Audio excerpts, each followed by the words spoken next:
같이 기도하시겠습니다.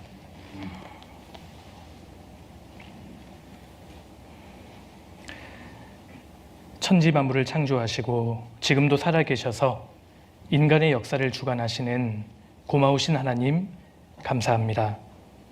모든 사람을 사랑하시고 한 사람도 이뤄지는 것을 원치 않으시는 사랑의 하나님께서 이 시간 하나님 말씀을 함께 배울 수 있는 마음과 여건을 허락해 주심을 감사드립니다. 각 사람을 사랑하셔서 지금 이 자리까지 인도해 오셨음을 믿고 또한 감사드립니다. 증거되는 말씀을 좋은 마음으로 끝까지 잘 들을 수 있도록 주님 듣는 분들의 마음을 붙들어 주시고 말씀을 증거하는 부족한 자의 입술과 마음도 붙들어 주시기를 기도드립니다. 시종을 오직 하나님께만 의지합니다. 저희를 언제나 사랑하시는 예수님 이름으로 기도드렸습니다. 아멘. 예, 우리 성경 같이 찾겠습니다. 구약 성경 시편을 넘겨보겠습니다. 시편입니다.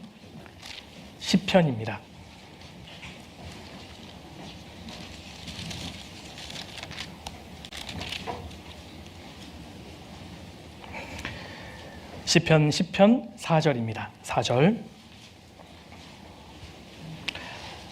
예, 혹시 성경책을 안 가져오셨거나 또 가져오셨더라도 찾기가 불편하신 분들, 그리고 노안이 있으신 분들을 위해서 앞에 화면에다가 성경 구절을 좀 띄워놓겠습니다. 앞에 화면을 보셔도 괜찮겠습니다.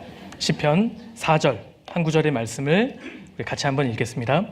악인은 그 교만한 얼굴로 말하기를 여호와께서 이를 감찰치 아니하신다 하며 그 모든 사상에 하나님이 없다 하나이다. 예, 됐습니다. 오늘은 성경 강연회 첫날이기 때문에 우리가 성경을 배워야 하는 목적과 필요성에 대해서 간략하게 좀 말씀을 드리겠습니다. 다시 잠깐 앞에 보시겠습니다. 이 말씀을 보면 악인의 특징이 나옵니다. 악인은 그 교만한 얼굴로 말하기를 여호와께서, 여러분 여호와라는 것은 천지를 창조한 절대자, 창조주 하나님의 이름입니다. 하나님의 고유 명사가 여호와입니다. 천지를 창조한 하나님께서 이를 감찰치 아니하신다 하며 그 모든 사상에, 악인의 모든 생각 속에는 하나님이 없다 하나이다. 이 말씀을 보면 악인의 특징이 나옵니다. 악인은 그 모든 생각에 하나님이 없다고 합니다. 그런 의미에서 우리 시대에는 그야말로 악한 시대입니다. 지금 우리 시대는 무신론, 하나님이 없다고 하는 사상이 완전히 대세가 되어버렸습니다. 여러분, 우리 대한민국은 무신론 국가입니다. 무신론, 진화론, 그리고 물질이 전부다라고 하는 유물론이 대세가 되어버린 그러한 시대에서 우리가 살고 있습니다. 불과 몇 년 전만 하더라도 사람들은 어떤 신이 진짜 신일까? 내가 어떤 종교를 믿어야 내 인생의 구원을 받을 수 있을까? 이것으로 고민을 했습니다. 근데 우리 시대는 그런 것으로 이제 고민하지 않습니다. 우리 시대 대부분의 사람들은 자기 인생 가운데 신이 필요 없다고 생각합니다. 종교라는 것은 필요 없는 것이다 라고 치부해버리는 시대를 우리는 살고 있습니다. 우리가 살고 있는 이 시대는 그야말로 악한 시대다 라고 이야기할 수 있습니다. 그리고 신이 없다고 이야기하는 무신론은 필연적으로 생각이 없는 세대를 양산합니다. 그래서 많은 학자들이 우리 시대의 특징을 두 가지로 이야기합니다. 첫 번째, 무신론의 시대이다. 하나님이 없다고 생각하는 시대이다. 그리고 두 번째는 생각이 없는 시대다 라고 이야기합니다. 우리는 역사상 유래를 찾아볼 수 없을 정도로 모든 것이 연결되어 있는 세상을 살고 있습니다. 초연결 사회다라고 이야기합니다. 인터넷만큼 정보량을 급증시킨 기술은 없었습니다. 갈수록 빨라지고 있고 우리는 인터넷이라는 기술을 통해서 문명의 이기를 경험하고 있는 세대입니다. 제가 잠깐 자료를 좀 보여드릴게요. 과거에 우리가 인터넷, 컴퓨터를 사용하기 위해서는 직장이나 집의 책상 위에 이렇게 앉아야만 했습니다.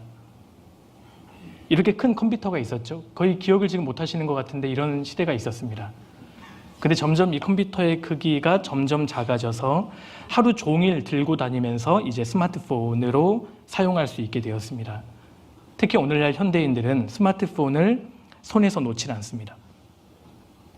그런데 이것이 인간의 정서와 가치관에 치명적인 영향을 미친다는 연구 결과가 있습니다. 사람들이 점점 좀비화되고 있습니다. 자신의 모든 정신과 관심을 이 스마트 기기, 전자장비에 다 쏟고 있는 겁니다. 아주 유명한 작가의 사진입니다. 현대인들의 실태를 그대로 말하는 것 같지 않습니까? 현대인들은 자신의 모든 정신과 관심을 전자장비에 다 쏟고 있습니다. 그런데 이것이 인간의 뇌 구조를 바꾼다고 합니다. 들어보셨습니까? 스마트폰을 50년 동안 사용한 사람과 종이책을 50년 동안 읽은 사람들의 뇌 구조가 완전히 다릅니다. 뇌의 가소성이라는 개념이 있거든요. 인간의 뇌가 점점 바뀌고 있는 겁니다. 전자장비에 의해서. 어떻게 바뀌느냐? 생각을 하지 않습니다.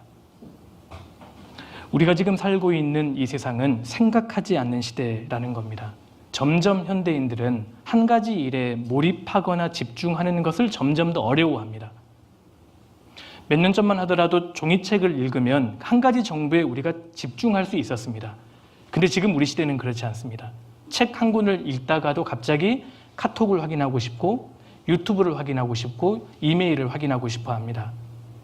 한 가지 정보에 몰입하거나 집중하는 것을 점점 어려워한다는 겁니다. 새로운 정보에 점점 중독되어 가는 겁니다. 속도가 사고를 압도합니다. 그래서 기술이 발전할수록 인간은 생각하지 않는다. 지금 우리가 살고 있는 이 시대는 생각하지 않는 시대. 그래서 이런 책도 있지 않습니까? 생각하지 않는 사람들, 생각하는 기계, 생각하지 않는 인간. 기계가 대신 생각해 주니까요. 점점 기술이 발달해서 오늘날은 AI를 활용합니다. 지금 대부분의 학생들 그리고 직장인들은 무엇을 어떻게 해야 할까를 AI에게 바로 질문합니다. 이거 정리해줘. 이거 요약해줘. 이거 알려줘. 점점 사람들이 생각을 하지 않습니다. 깊숙이 생각하는 것이 아니라 오늘날은 속도가 우리의 생각을 압도합니다. 그래서 우리가 지금 살고 있는 시대는 뭐냐? 생각하지 않은 시대라는 겁니다. 진지하기를 포기해버린 시대. 우리 시대 사람들은 사고하거나 깊게 성찰하지 않습니다. 삶이 힘들지 않습니까? 삶이 참 힘들고 피곤하잖아요. 그래서 오늘날 사람들은 생각하기를 중단해버린 겁니다. 그래서 이것이 사실이냐 아니냐를 고민하기보다는 현대인들은 이것이 재미있냐 재미없냐, 재미가 있으면 내게 선이라고 치부합니다. 재미가 없으면 악이라고 치부합니다. 이것이 사실이냐 거짓이냐는 더 이상 현대인들에게 중요하지 않습니다. 재미있냐 아니냐 이것만 봅니다. 유튜브 많이 보시죠? 대구 중부분들은 유튜브 같은 걸 모르시나 봅니다. 유튜브에 다양한 영상들이 올라오는데 대부분의 영상 중에 없는 감정 코드가 있습니다. 찾아보기 힘든 유튜브 영상 감정이 있습니다. 뭔지 아십니까? 슬픔입니다. 사람들은 슬픈 것은 외면하려고 합니다. 재미있는 것, 선정적인 것, 즐거운 것만 찾는 시대가 되어버린 겁니다. 자, 사람에게는 인생을 살면서 생각해야 할 것이 있고 생각하지 말아야 할 것이 있습니다. 관심을 가져야 할 것이 있고 관심을 갖지 말아야 할 것이 있습니다. 근데 이 두 가지를 구분하지 않는 시대가 되어버렸습니다. 그것이 우리 시대라고 할 수 있습니다. 생각이 없는 시대입니다. 자, 우리가 인생을 사는 가운데 생각해야 할 것이 있습니다. 예를 한번 들어보겠습니다. 사람이 인생을 사는 가운데 여러 가지 문제에 직면하는 이유가 뭔지 아십니까? 마땅히 그때 생각해야 할 것을 생각하지 않았기 때문입니다. 예를 들어 학생은 어디에 관심을 가져야 합니까? 공부하는 것. 우리가 답은 다 알고 있죠. 학생은 공부하는 것에 관심을 가져야 합니다. 직장인은요? 직장 일하는 것에, 퇴근하면 가정을 돌보는 것에 관심을 가져야 합니다. 가정주부는 어디에 관심을 가져야 합니까? 가정 일을 하는 것에 관심을 가져야 합니다. 근데 자기가 처한 위치와 시간대에 가져야 될 관심을 갖지 않기 때문에 나중에 반드시 문제를 직면하게 됩니다.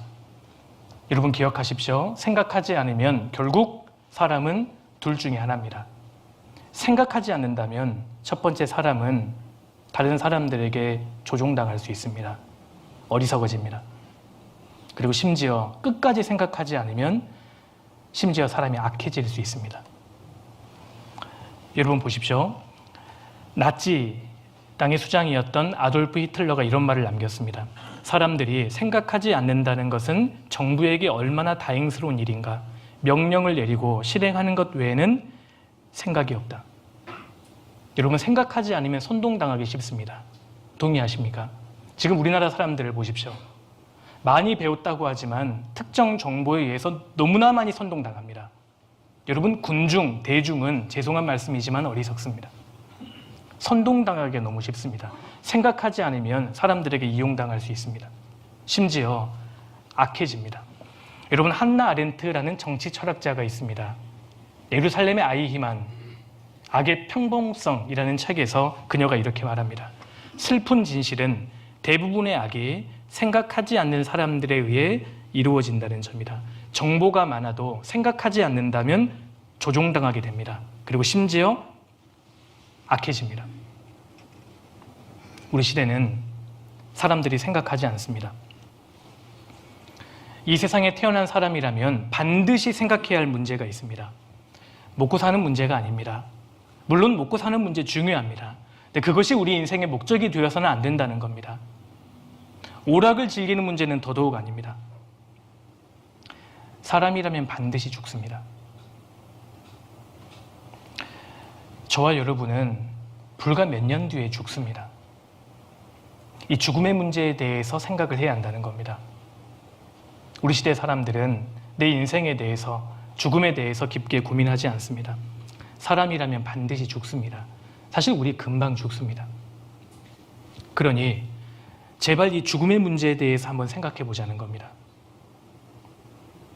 인생에서 이것보다 더 중요한 문제가 어디 있겠습니까? 이것은 종교적인 문제가 아닙니다. 지극히 개인적인 문제입니다. 제가 영상 하나를 좀 보여드리겠습니다.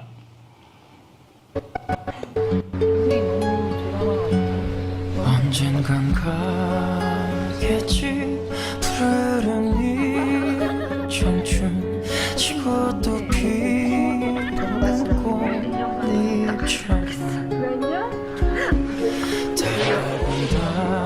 달아온다는 창가에 흐르는 내 젊은 영가가 있어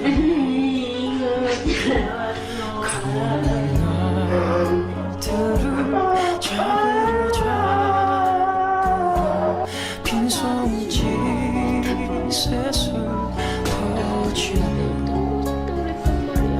차라리 보내야지 돌아서야지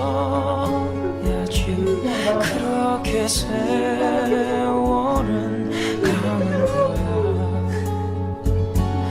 나를 두고 가는 용서하겠지만 날 버리고 가는 세월이요 정들 곳 없어라 허전한 마음은 정답던 옛 동산 찾는가.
아주 슬픈 장면들을 편집해서 보여드렸습니다.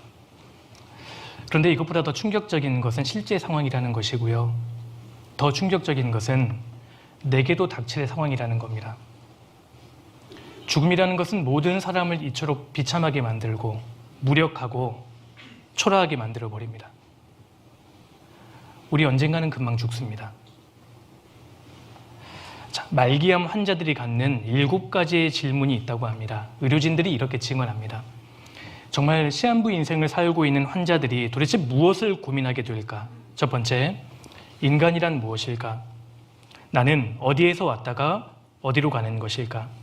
죽음은 어떻게 오는가? 죽는다는 것은 무엇일까? 차가운 땅에 묻힌 후에는 어떻게 되는 것일까? 죽음 후에는 정말 내세가 있는 것일까? 영원한 천국과 지옥이 있을까? 그 뜻입니다. 그리고 신은 정말 있을까? 여러분들께서 만약에 병원에 가셨는데 의사 선생님이 이렇게 말씀하신다면 어떠시겠습니까? 아유, 환자분 말기 암이시네요. 길어야 3달 남았습니다. 이런 말을 듣게 되신다면 기분이 어떠시겠어요? 많은 사람들이 기분이 번쩍 든다고 합니다. 그리고 지금까지 자신이 살아왔던 삶의 패턴을 한순간에 완전히 바꿔버린다고 합니다. 그리고 남은 3달간 진짜 무엇을 고민할까요? 과연 죽음이 뭘까? 죽음 이후에 정말 영원한 세계가 있는 것일까? 정말 천국과 지옥이 있을까? 하나님이 정말 살아계시는 걸까? 이거 고민하지 않겠습니까? 우리 반드시 언젠가는 고민하게 됩니다. 나중으로 미루지 말고 이번 한 주간 한번 고민해 보자는 겁니다. 이번 한 주간의 집회는 부모님의 강요, 친구와의 약속, 주변 지인들의 애원 때문에 듣는 것이 아니라 나 자신을 위해서, 정말 나 자신을 위해서 한번 들어보시면 좋겠습니다. 이번 주 우리가 고민할 내용은 인생의 핵심에 속합니다. 그 핵심은 바로 죽음입니다. 우리가 이 세상에 태어나는 순간 시간이라는 갈고리에 걸려서 어디론가 끌려갑니다. 죽는 도중, 살아가는 도중에 우리가 부자가 될 수도 있고 거지가 될 수 있습니다. 시간이라는 갈고리에 걸려서 끌려가면서 많이 배울 수도 있고 배움이 짧을 수도 있습니다. 그런데 죽음을 향해 간다는 데는 변함이 없지 않습니까? 우리 각 사람이 언젠가 죽어야 한다는 이 사실은 변함이 없습니다. 대문호였던 톨스토이가 이런 말을 남겼습니다. 세상에 죽음만큼 확실한 것은 없다. 그런데 사람들은 겨우 살이는 준비하면서도 죽음은 준비하지 않는다. 영국의 철학자 리처드 백스터가 이런 말을 남겼습니다. 사람들은 죽는 것을 다 알고 있다. 그럼에도 불구하고 마치 그것을 알지 못하는 듯 미친 듯이 산다. 스위스의 유명한 수학자 오일러가 명언을 남겼습니다. 나는 죽는다. 그러니까 인생의 마지막 순간에 간절히 원하게 될 것, 그것을 지금 하자는 겁니다. 나중으로 미루지 말고 정말 내 인생의 마지막에 내가 간절히 원하게 될 것을 지금 한번 해보자는 겁니다. 내 인생을 자동차에 비유한다면 이번 한 주간 내 인생의 브레이크를 한번 밟아보면 좋겠습니다. 그리고 내가 지금 가고 있는 인생의 방향이 옳은지에 대해서 한번 고민해 보자는 겁니다. 많은 사람들은 내 인생의 자동차에 탑승해서 엑셀레이터를 밟고 무한질주로 달려갑니다. 더 빨리 대학에 들어가고, 더 빨리 졸업하고, 더 빨리 취업하고, 더 빨리 결혼하고 육아하고, 더 빨리 노후를 장만하기 위해서 무한질주로 달려갑니다. 그런데 내가 지금 가고 있는 인생의 방향이 옳은지에 대해서는 거의 고민하지 않습니다. 여러분 기억하십시오. 인생에서 중요한 것은 속도가 아닙니다. 방향입니다. 내가 도대체 어떤 방향으로 가는가가 더 인생에서 중요한 문제 아니겠습니까? 치매에 걸린 한 아주머니께서 침대에 앉아서 이런 고민을 하시더래요. 내가 금방 누우려고 했던가? 일어서려고 했던가? 그 아주머니가 버스 정거장에서 고민하고 계십니다. 내가 금방 버스에 타려고 했던가? 아니면 내렸던가? 이처럼 방향을 모른다는 것, 길을 잃어버린다는 것은 사실 무서운 이야기입니다. 인생의 방향이 더 중요합니다. 이 세상에 태어나는 모든 사람은 태어나는 순간 구도자가 됩니다. 이 문제는 누구에게나 사실 필연적으로 중요합니다. 어디에서 오셨습니까? 지금 어디로 가고 계십니까? 우리 언젠가는 죽지 않습니까? 죽음 이후에 어떤 일이 벌어질까요? 도대체 왜 사십니까? 도대체 나는 누굽니까? 제가 이런 질문을 했더니 한 중학생이 이렇게 반문하더라고요. 아니, 그게 왜 궁금한데요? 아니, 안 궁금하십니까? 내가 이 세상에 태어나서 살고 있는데 어디로 가는지를 몰라요. 모든 사람은 죽는데 죽음에 대해서 고민하지 않아요. 죽음 이후에 진짜 영원한 천국과 지옥이 있는 것일까요? 과거 몇 년 전에 14살 정도 되면 굉장히 사람이 성숙했습니다. 중학생이라고 해도 굉장히 생각이 깊었습니다. 왜요? 인생에 대해서 고민을 많이 했기 때문입니다. 오늘날은 중학생들에게 대화하다 보면 유치원생들과 대화하는 것 같습니다. 조금 인생에 대해서 고민하려고 하면 스마트폰이 울리죠. 카톡 울리죠. 인스타그램 해야죠. 유튜브 봐야죠. 생각이 짧아집니다. 이런 문제를 풀지 않고 인생을 산다는 것이 사실 놀라운 일 아니겠습니까? 이것을 우리가 고민해야 합니다. 역사상 많은 학자들이 이것을 고민해 왔습니다. 이 그림을 그린 사람이 폴 고갱이라는 예술가입니다. 혹시 이 그림의 제목이 뭔지 아세요? 스스로 여기 좌측 상단에다가 스스로 적어놨습니다. 이 그림의 제목입니다. 우리는 어디에서 왔고 우리는 무엇이며 우리는 어디로 가는가. 폴 고갱이 사랑하는 딸을 잃고 자살을 결심하고 그린 그림입니다. 결국 그는 자살하지는 않았지만 자신의 삶을 회고하면서 이런 그림을 그린 겁니다. 이 그림은 오른쪽에서부터 보셔야 합니다. 어린 꼬마가 태어납니다. 그리고 무엇인가를 추구하며 살다가 결국 이 그림의 마지막은 늙은 노인이 얼굴을 감싸며 그리워하는 것으로 끝이 납니다. 비극적인 그림입니다. 질문은 있지만 답이 없기 때문입니다. 내가 어디서 와서 어디로 가는가? 도대체 나는 누구인가? 아무리 고민해도 답을 찾을 수 없었던 겁니다.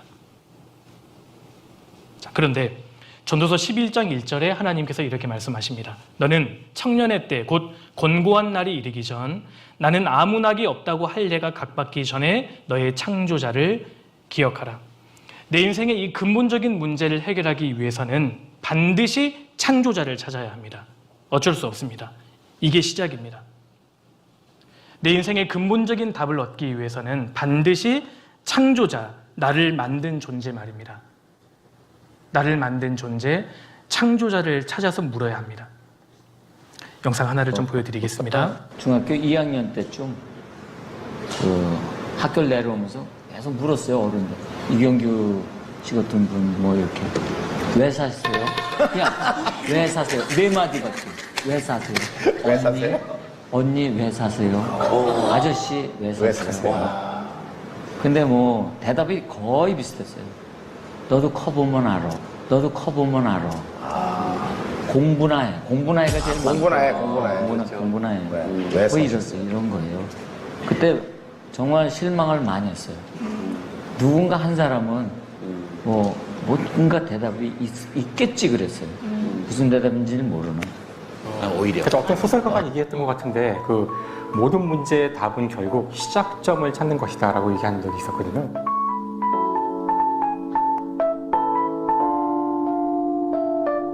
사실 시작을 알면 그 이후에 많은 것들이 왜 일어나는지를 알 수 있는 데가 많아요. 그 사실 물리에서도 빅뱅이 자꾸 중요한 이유가 이제 스티븐 호킹도 얘기했지만 신의 마음을 알고 싶은 사람은 알아야 되는 것이 빅뱅의 순간을 이제 알아야 되는 거고요.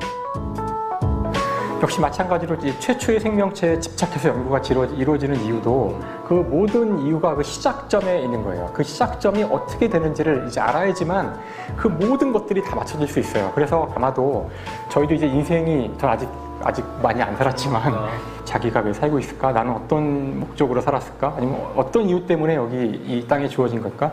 찾아가다 보면 아마 처음에 있을지 모르거든요. 처음이 어딘데? 이분의 말씀이 맞습니다. 모든 문제의 답은 시작점을 찾는 것이다. 시작점을 알아야만 내 인생의 모든 수수께끼가 다 풀어질 수 있다. 이분의 말이 맞습니다. 시작점을 알아야 합니다. 나의 부모님이 나를 낳아주시고 길러주시고 사랑해주시는 것은 맞지만 내가 도대체 누구인지, 내가 어디에서 왔다가 어디로 가는 것인지, 정말 죽음 뒤에는 어떠한 세계가 펼쳐지는지 사실 부모님도 모르십니다. 한 어린아이가 엄마에게 이렇게 물었습니다. 엄마, 나 왜 살아? 모든 사람은 죽는데 나 죽으면 어떻게 되는 거야? 그러자 엄마가 이렇게 대답했답니다. 커보면 알아. 너 지금 공부나 해. 지금 그거 고민할 때가 아니야. 크면 다 알 수 있어. 그 아이가 어느덧 성인이 되었습니다. 그리고 동일한 질문을 어머니에게 드립니다. 어머니, 저 어릴 때 커보면 안다고 하셨는데 아직 잘 모르겠어요. 저 왜 사는 거예요? 그러자 어머니가 이렇게 대답합니다. 아들아, 사실 나도 잘 몰라. 이 아들이 배신감을 느끼는 겁니다. 아니 어머니, 코 보면 안다고 하셨잖아요. 사실 나도 잘 몰라. 여러분들께서는 알고 계십니까?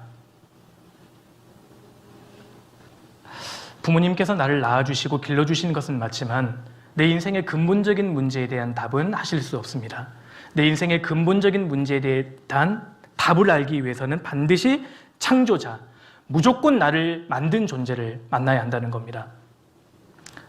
하나님 말입니다. 길을 모를 때에는 길을 아는 사람에게 물어야 합니다.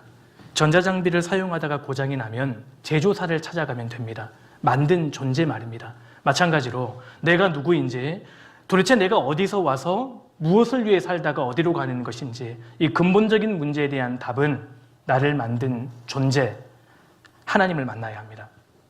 그렇다면 제가 한번 여쭤보겠습니다. 진짜 하나님이 살아계실까요? 어떻게 생각하십니까? 정말 하나님이 살아계시는 걸까요? 하나님이 살아계실까요? 라고 여쭤보면 하나님 그런 거 없습니다 라고 단정적으로 말씀하시는 분들은 거의 없습니다. 왜냐하면 인간은 살면서 하나님의 존재를 느끼고 의식하도록 프로그램되어 있기 때문입니다. 여러분, 사람은 태어날 때부터 본성, 본능이라는 걸 가지고 태어납니다. 갓난아이가 배고프면 뭘 찾게 됩니까? 어미 젖을 찾게 됩니다. 여러분, 이건 교육의 산물이 아닙니다. 이건 본성에 해당이 됩니다. 목이 마르면 뭘 찾죠? 물을 찾습니다. 이건 본능입니다. 그런데 사람은 왜 위기의 순간에 처하면 하나님을 찾게 되는 것일까요? 여러분, 우리 조상님들은 임사호천이라고 했습니다. 사람이 죽음에 임박하면 하나님을 찾게 됩니다. 이건 본능입니다. 하나님이 계시기 때문입니다. 여러분, 사람은 살면서 시시로 때때로 하나님의 존재를 의식하도록 지음을 받은 겁니다. 그런데 하나님이 계신다고 말씀을 드리면 현대인들은 보여달라고 요구합니다. 내가 눈으로 직접 보면 하나님의 존재를 믿겠다는 겁니다. 근데 결과적으로 말씀을 드리면 하나님은 우리 눈에 보이지 않습니다. 여기에 두 가지 이유가 있습니다. 하나님은 우리 눈에 보이지 않는 분입니다. 그 첫 번째 이유가 있습니다. 첫 번째, 여러분, 인간의 눈은 생각보다 부정확하고 불완전합니다. 그래서 학자들이 조사해 봤는데 지구상에 존재하는 모든 것을 100으로 놓고 보았을 때 그중에 눈으로 보이는 것은 22%에 불과하다라고 이야기했습니다. 그러니까 우리는 눈에 보이는 22%와 눈에 보이지 않는 78%로 구성되어 있는 세상을 살고 있는 겁니다. 지금 이 강당 안에 엄청난 전파가 오가고 있다는 것 아십니까? 근데 전파 혹시 눈에 보이는 분 계세요? 이제 간혹 이 관종 이런 분들이 손 드시는 분 계시거든요. 공기 혹시 눈에 보이는 분 계십니까?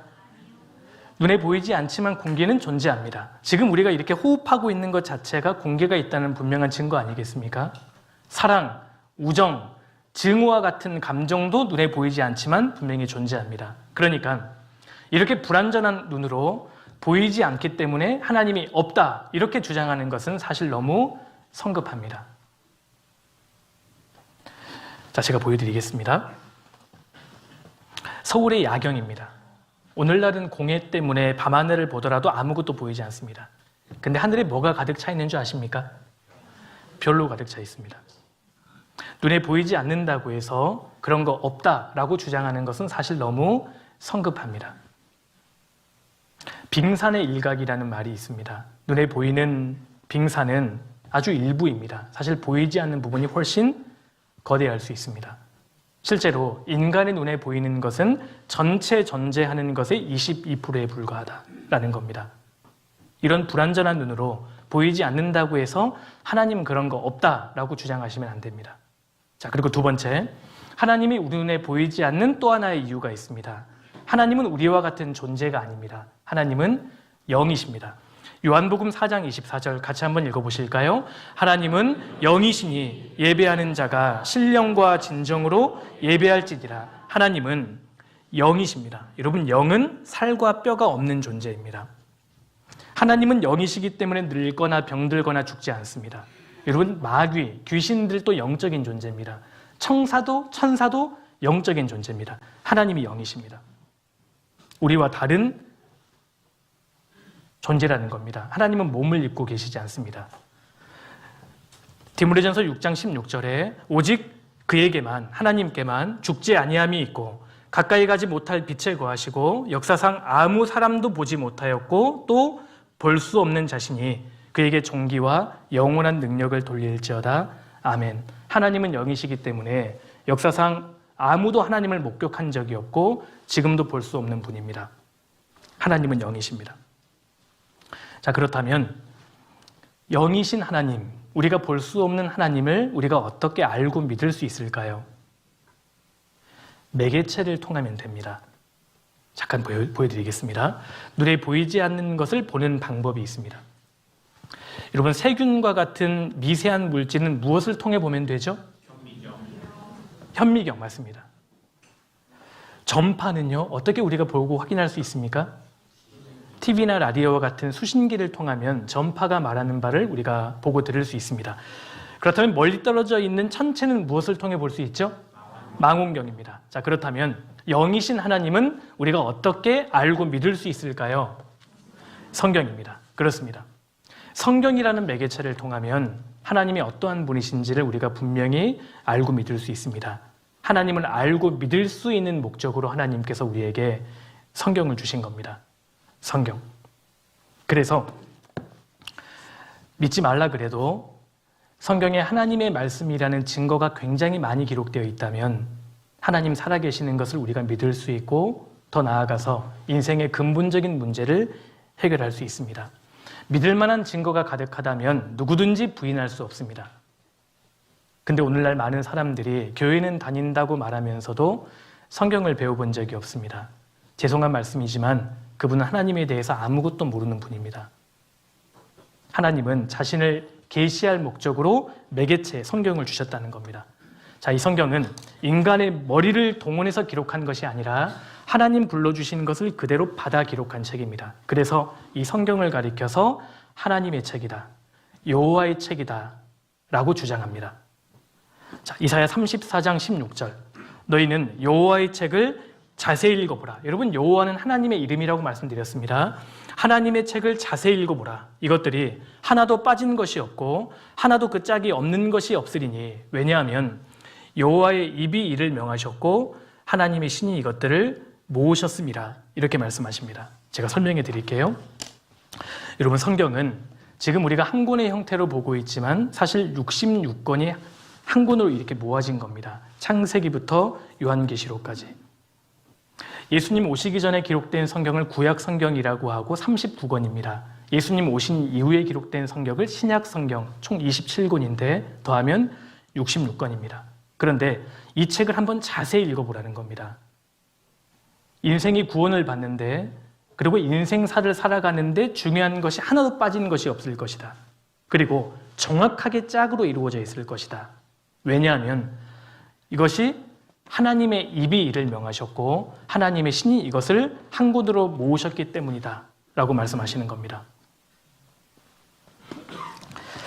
만약에 하나님께서 사람에게 자신을 알리려고 한 권의 책을 주셨는데 이 책이 만약에 우리 앞에까지 오는 동안에 변질되거나 오염되었다면 하나님 책임입니다.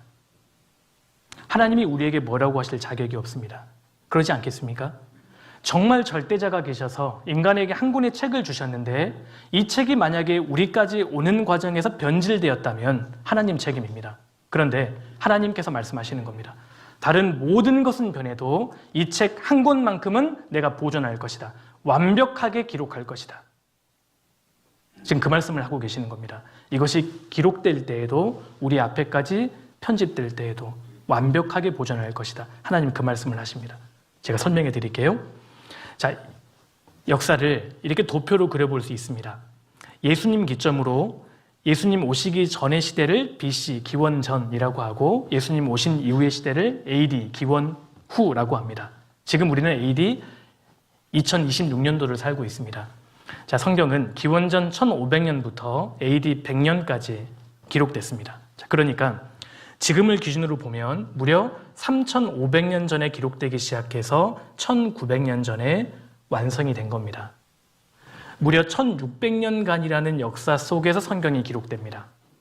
그런데 놀라운 것은 성경 기록될 당시 1600년간의 역사는 말할 것도 없고 성경은 인간 역사의 시작부터 인간 역사의 마지막까지를 그대로 기록하고 있다는 겁니다. 참 신기합니다. 이것을 우리가 한 주간 배우게 될 겁니다.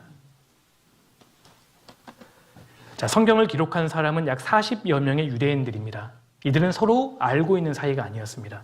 그리고 대를 이어서 기록한 게 아닙니다. 예를 들어서 할아버지가 평생 성경을 기록하다가 죽기 전에 아버지에게 가업으로 물려주고 아버지가 아들에게 물려주고 그런 식으로 기록된 게 아니라는 겁니다. 전혀 다른 40여 명의 사람들이 성경을 기록했고 장소도 여러 지역입니다. 그런데 한 군으로 모아봤더니 마치 한 사람이 쓴 것과 같은 통일성을 가지고 있다는 겁니다. 이것도 참 신기합니다. 완벽한 통일성을 가지고 있습니다. 자, 그리고 하나님 이렇게 말씀하셨죠? 하나님의 책을 자세히 읽어보라. 하나도 그 짝이 없는 것이 없을 것이다. 이 말씀이 사실입니다. 여러분, 왼쪽이 창세기이고요. 맨 오른쪽이 요한계시록의 기록입니다. 인공지능 AI를 이용해서 성경이 얼마나 연관성이 있는가를 검사해 본 겁니다. 조사해 봤더니 6만 3천 건 이상이 서로 링크되어 있습니다. 이것을 하이퍼링크라고 이야기합니다. 지금 아무도 안 놀라셔서 제가 당황스럽거든요. 이게 보통 일이 아닙니다. 여러분, 각자 다른 사람들이 각자 다른 시대에 다른 지역에서 기록했는데 마치 완벽한 통일성을 갖고 있다. 한 사람이 쓴 것과 같은. 제가 다른 책과 한번 대조해 드릴게요. 이슬람의 경전 코란경입니다. 짝이 없습니다. 다시 성경을 보여드릴게요. 감사합니다. 완벽한 통일성을 가지고 있습니다. 여러분, 사실 이것은 기적과 같은 기록입니다. 완벽하게 짝을 이루고 있다. 자, 구약 성경은 히브리어로 기록이 됐고 여러분, 이 정도는 우리가 읽을 수 있죠? 그냥 시간 관계상 지나가는 겁니다. 신약 성경은 헬라어로 기록이 됐습니다. 그 당시에는 종이 형태가 없었기 때문에 중동의 특산물이었던 파피루스라는 식물 줄기를 세로로 얇게 잘라서 망치로 툭툭 두드리면 이렇게 페이퍼 형태가 됩니다. 파피루스에서 페이퍼라는 단어가 유래가 된 겁니다. 그리고 동물, 짐승, 가죽에다가 사람들이 필사한 겁니다. 그 당시에는 복사기가 없었기 때문에 사람이 일일이 원본을 보고 베껴 쓰는 것을 필사라고 이야기하는데, 근데 보십시오. 3,500년 전에 기록된 성경이 어떻게 내용 그대로 보존되었을까? 완벽하게 원본 그대로 보존되었다는 겁니다. 물론 하나님이 도와주셔서 가능한 일이지만 유대인들도 엄청나게 까다로운 원칙을 가지고 성경을 필사한 걸로 알려집니다. 그 중에 몇 가지를 좀 알려드릴게요. 유대인들이 성경을 베껴 쓸 때의 원칙입니다. 첫 번째, 남이 불러주는 대로 필사해서는 안 되고 반드시 직접 눈으로 확인하고 필사를 했답니다. 그리고 한 글자씩 써내려갈 때마다 반드시 큰 소리로 읽어야 했다. 두 번째, 고유명사인 하나님의 이름 여호와를 쓸 때는 펜을 깨끗이 닦고 목욕을 해야만 했습니다. 자, 성경을 필사하다가 여호와라는 단어가 나오잖아요. 목욕을 하고 다시 필사를 해야만 했습니다. 그 다음 문장이 또 나온다. 그럼 또 목욕을 해야 합니다. 그러니까 성경을 필사하는 유대인들의 집에는 목욕탕이 구비가 되어 있었습니다. 근데 구약 성경에만 6828번이 나와요. 여호와라는 단어가. 어땠을 것 같으세요? 껍데기 벗겨지는 겁니다. 근데 이런 불편함을 감수하고라도 정신을 차리고 오기가 없게 하려고 이런 까다로운 원칙을 가지고 있었다는 겁니다. 그리고 필사가 끝나면 반드시 30일 이내에 3번 리뷰해야 했다. 리뷰하는 동안 3페이지 이상에서 오류가 발견되면 그 필사본 전체는 다 불태워버려야 했습니다. 그러니까 성경이 우리 앞에까지 거의 완벽하게 보존될 수 있었다는 겁니다. 이런 필사본들이 굉장히 많이 발견됩니다. 자, 구약 성경 사본만 42,000개, 신약 성경의 사본이 24,000권 이상이 넘습니다. 사본의 양이 압도적입니다. 물론 지금 원본은 발견되지 않았습니다. 너무나 많은 시간이 흘렀기 때문입니다. 원본은 다 소멸되었지만 이렇게나 많은 사본이 지금 발견되고 있는 겁니다. 사실 원본 하나가 남아있는 것보다 66,000개의 사본이 남아있는 것이 사실 더 정확합니다. 그리고 사본끼리 서로 대조해보면 오차가 거의 없습니다. 완벽하게 보존되었다는 뜻입니다. 자, 그런데 신약 성경의 사본은 원본과의 시차가 별로 안 되기 때문에 역사 속에서 문제가 제기되지 않았습니다. 사실상 문제를 제기할 수 없는 수준이었습니다. 그런데 문제는 구약 성경이었습니다. 제가 설명해 드릴게요. 구약 성경의 사본만 42,000권이 넘는데, 자, 구약 성경은 기원전 1500년부터 400년까지 기록됐고 신약 성경은 AD 96년경까지 기록됩니다. 자, 그런데 우리가 지금 보고 있는 성경은 AD 900년경의 마소라 사본을 기반으로 번역된 겁니다. 자, 그러니까 성경을 믿기 싫어하는 사람들이 구약 성경을 기준으로 1300년 동안 후대 사람들에 의해서 성경이 혹시 변경되지 않았을까 이런 의심을 했던 사람들이 있습니다. 후대 기독교인들에 의해서 성경이 유리하게 바꿔졌을 것이다. 자, 그런데 1947년도에 이스라엘 쿰란 동굴에서 사해 사본이 발견되는데요. 조사해 봤더니 이 의심이 완전히 사라져 버립니다. 왜냐하면 기원전 200년경의 사해 사본이라는 게 밝혀졌는데, 그러니까 사본의 역사를 무려 1100년 앞당기는 것 아니겠습니까? 여러분, 이 당시 모든 학교의 관심이 여기에 딱 집중됐습니다. 과연 성경이 진짜 신뢰할 만하냐? 완벽하게 우리 앞에까지 보존된 게 맞냐? 조사하기 시작했습니다. 결론이 뭔지 아세요? 성경 내용은 완벽하게 보존되었다. 이게 밝혀집니다. 아무도 안 놀라실 줄 알았습니다. 이게 무슨 뜻인 줄 아십니까? 이것이요. 3,500년 전에 모세가 기록할 당시의 성경이나 2000년 전에 예수님 당시에 보던 성경이나 지금 우리가 보고 있는 성경이 완벽하게 일치하다는 뜻입니다. 너무 인위적인 반응이 지금 몇 분 계신 것 같아요. 제가 지금 수치스럽습니다. 자, 보세요. 이것이 이스라엘 쿰란 동굴입니다. 이 동굴에서 몇 개의 항아리들이 우연히 발견됩니다. 항아리 안을 조사해 봤더니 구약 성경 사본이 전체 다 들어 있었습니다. 자, 그런데 이 내용을 해독해 보니까 기원전 200년경의 사본이라는 게 밝혀진 겁니다. 예수님이 이 땅에 태어나시기도 전에 기록된 사본이었습니다. 자, 보십시오. 연구 결과 성경이 후대 몇몇 사람들에 의해 고쳐진 것이 아닌가 하는 의혹이 불식되다. 성경이 완벽하게 우리 앞에까지 보존되었다는 뜻입니다. 후대 사람들에 의해서 성경은 편집되지 않았습니다. 완벽하게 보존됐습니다. 현대 성경과 놀랄 정도로 차이가 없다. 자, 보십시오. 맨 마지막 성경이 요한계시록이고요. 맨 마지막 챕터가 22장입니다. 성경이 어떻게 끝나는 줄 아십니까? 18절에 보시면 이런 말씀이 있습니다. 내가 이 책의 예언의 말씀을 듣는 각인에게 증거하노니 만일 누구든지 이것들 외에 더하면 하나님이 이 책에 기록된 재앙들을 그에게 더하실 터요.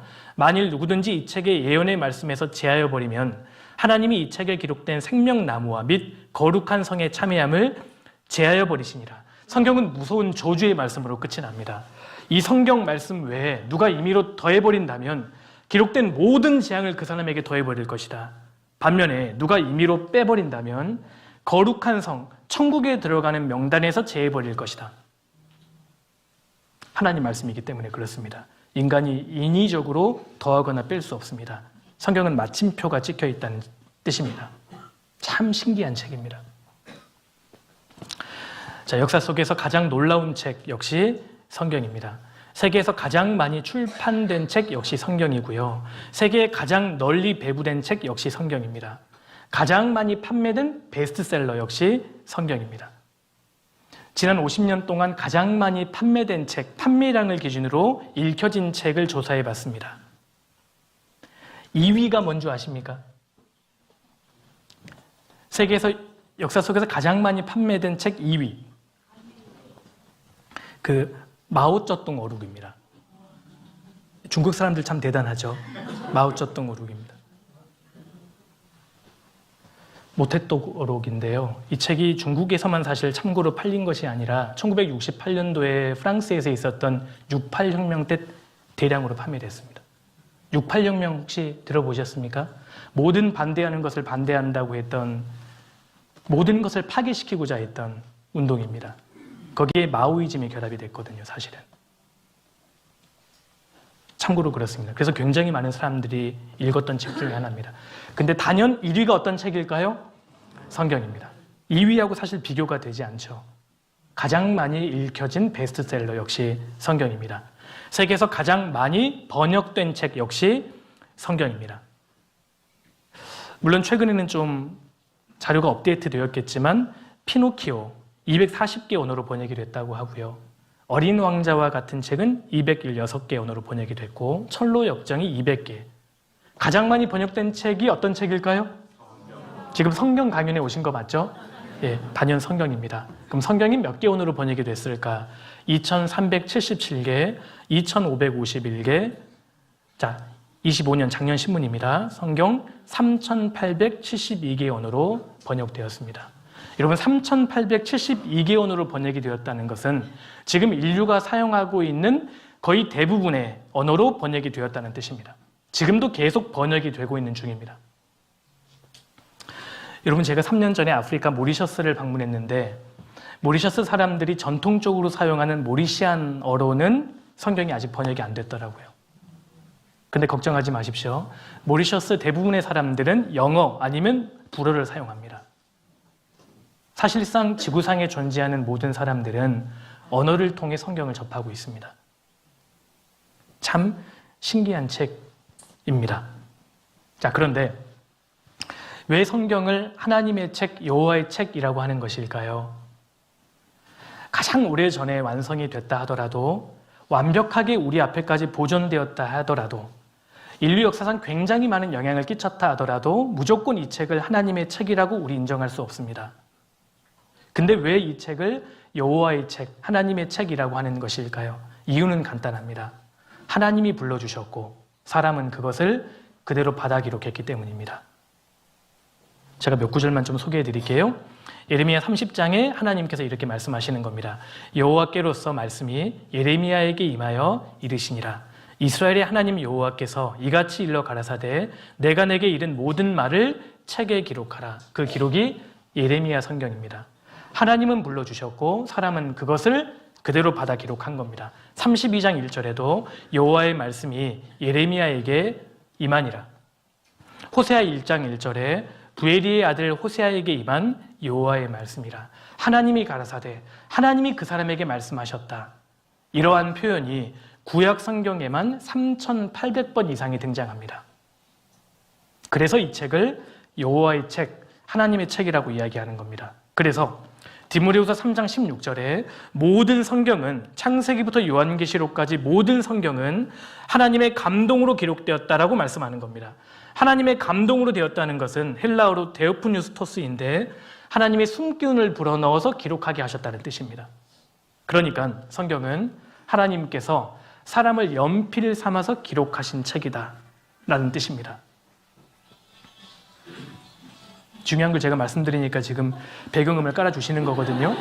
성경의 모든 단어와 문장에는 하나님의 개입하심이 있었다.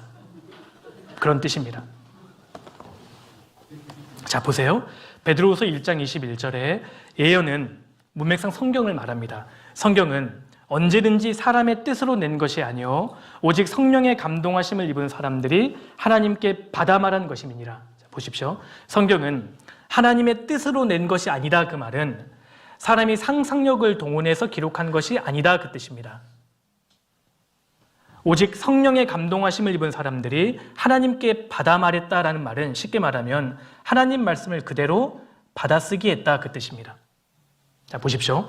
만약에 성경이 사람이 상상력을 동원해서 기록한 책이라면 이 책에 하나님 말씀이라는 증거가 있을까요? 없을까요? 없을 겁니다.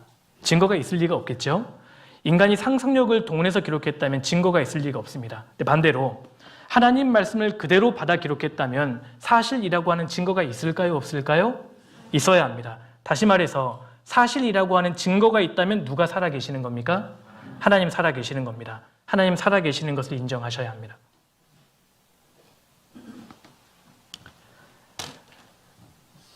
근데 신기한 것은 성경을 공부하면 공부할수록 성경이 사실이라고 하는 증거가 너무 많습니다. 여러분, 우리가 성경을 공부하다 보면 이 책이 진짜 사람이 머리를 동원해서 기록한 책인지 아니면 하나님의 말씀인지를 우리 금방 분간할 수 있을 겁니다. 왜냐하면 사람의 모든 글과 책에는 저자의 인격과 수준이 그대로 반영되기 때문입니다. 제가 한번 예를 들어 볼게요. 여러분, 컴퓨터로 출력된 두 개의 문서가 있는데 하나는 대학 교수가 기록한 논문이고요. 하나는 초등학생이 기록한 그냥 글입니다. 읽어보면 누가 초등학생의 글인지 누가 대학 교수의 글인지 알 수 있죠? 그 정도는 우리가 알 수 있습니다. 필체는 같다 하더라도 읽어보면 이 글을 쓴 저자의 인격과 수준이 그대로 반영되기 때문입니다. 한번 예를 들어 볼게요. 몇 살짜리가 썼을지 한번 맞춰보십시오. 사랑하는 어머니께 엄마 안녕하세요. 저 하나밖에 아들 창민이에요. 많은 게 생략된 것 같죠? 저는 엄마가 제가 원하는 것 다 해주시고 놀아주시는 엄마가 너무 자랑스러운 점이자 장점이에요. 다른 애들은 나를 부러워해요. 너무 잘 놀아줘서 말이에요. 이것으로 저는 너무 만족하고 감사할 뿐이에요. 앞으로 더 잘할게요. 엄마 사랑해요. 몇 살짜리가 기록했을 거라고 생각이 되십니까? 뭐 7살? 뭐 초등학교 1, 2학년 그 정도 되지 않았겠습니까? 만약에 대학생이라면 사랑을 듬뿍 줘야 됩니다. 그렇죠? 자, 그런데 그 다음 제가 편지를 보여드릴게요. 필체는 비슷합니다. 누가 썼을지 한번 맞춰보십시오.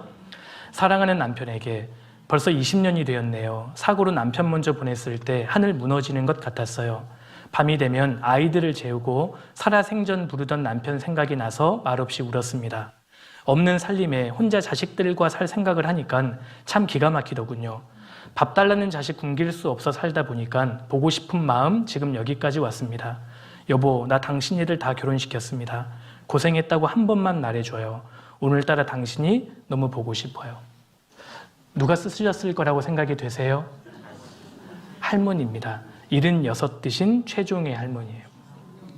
이제 한글을 배우신 겁니다. 한글을 이제 막 떼시고 돌아가신 남편에게 편지를 쓰신 겁니다. 자, 앞에 글과 필체는 비슷한데 읽어보면 할머니의 인격과 수준이 그대로 반영되고 있습니다. 그 다음 글도 한번 보세요. 유방암 진단받은 나한테 남편이 울면서 하는 말, 5년만 더 살아. 그러던 남편이 먼저 하늘나라로 갔다. 손주 결혼식에서 울었다. 아들이 동태찜 사도 눈물이 났다. 며느리가 메이커 잠바를 사줄 때도 울었다. 오직 한 사람, 남편이 없어서. 누가 쓰셨을까요? 황화자 할머니입니다. 이분이 시인으로 등단하셨어요. 오직 한 사람이라는 시입니다. 마찬가지로 이제 한글을 떼셨습니다. 필체는 아이의 필체 같은데 자세히 보면 할머니의 인격이 그대로 들어있는 겁니다. 성경이 그와 같습니다. 분명히 사람이 받아 기록했는데 읽어보면 이것이 진짜 사람의 책인지 아니면 하나님이 불러주셔서 기록한 것인지 우리는 금방 구분할 수 있다는 겁니다. 참 신기합니다. 성경을 공부하면 공부할수록 계속 사실이 나옵니다. 여러분, 성경을 보는데요, 일부 맞는 것도 있고 틀린 것도 있다면 이거 믿을 수 있으시겠습니까? 이거 하나님 책 아닙니다. 근데 맞는 사실만 기록되어 있다면 하나님 책이라는 것을 인정하셔야 된다는 겁니다. 탄광을 캐면 캘수록 석탄이 나옵니다. 금강을 캐면 캘수록 금이 나오지 않습니까? 성경을 계속 파고 파면 사실만 나옵니다. 누구든지 진지하게 정직한 마음으로 성경을 공부하면 하나님 살아계시는 것 인정할 수밖에 없습니다. 자, 그래서 예수님께서 이렇게 말씀하셨습니다. 요한복음 17장 17절 같이 읽겠습니다. 저희를 진리로 거룩하게 하옵소서. 아버지의 말씀은 진리니라. 자, 보십시오. 자, 예수님께서 진리로 거룩하게 하옵소서. 아버지의 말씀, 성경은 진리입니다라고 말씀하셨습니다. 자, 하나님 말씀, 성경을 예수님께서는 진리라고 하신 겁니다. 진리. 여러분, 진리가 뭘까요? 사실이란 뜻입니다. 사실. 진리라는 단어를 요즘 일상생활에서는 잘 사용하지 않지 않습니까?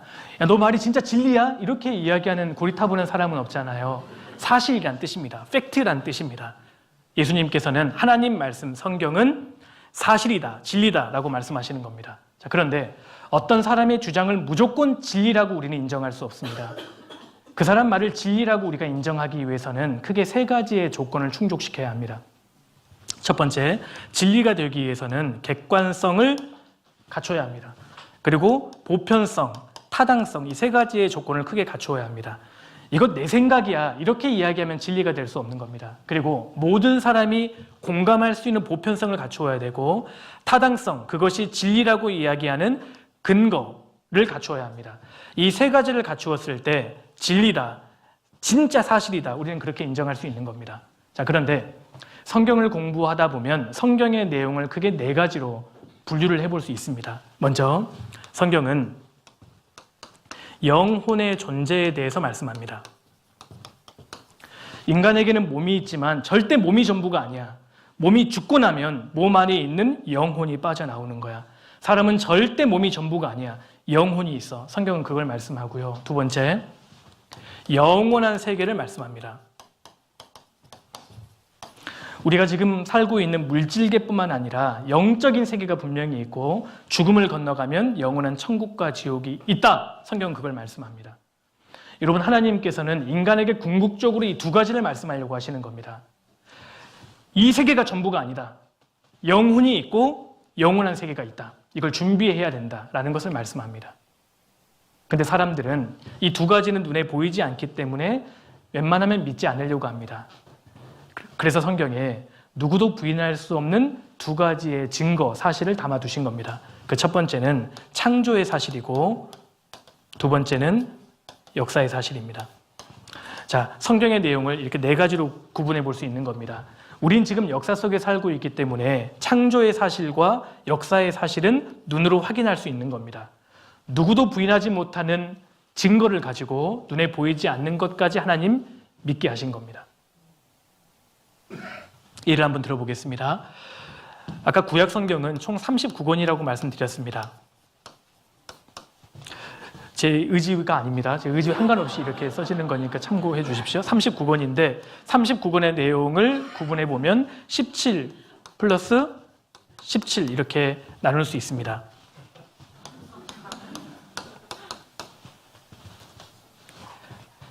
맨 처음에 있던 17권의 역사서입니다. 실제로 역사의 사건을 기록한 것이고요. 5권은 시가서입니다. 그리고 마지막 17권은 예언서입니다. 아직 이루어지지 않는 사건을 미리 기록한 예언서입니다. 그러니까 역사와 직간접적으로 연관이 있는 것이 구약 성경에만 총 34권이라는 겁니다. 왜 39권 중에 34권, 역사가 이렇게 많이 기록되어 있는 것일까요? 역사만큼 객관성, 보편성, 타당성을 지니는 것이 없기 때문입니다. 누구든지 부인하지 못하는 증거를 보여주시는 겁니다. 그리고 하나님 믿으라고 하십니다.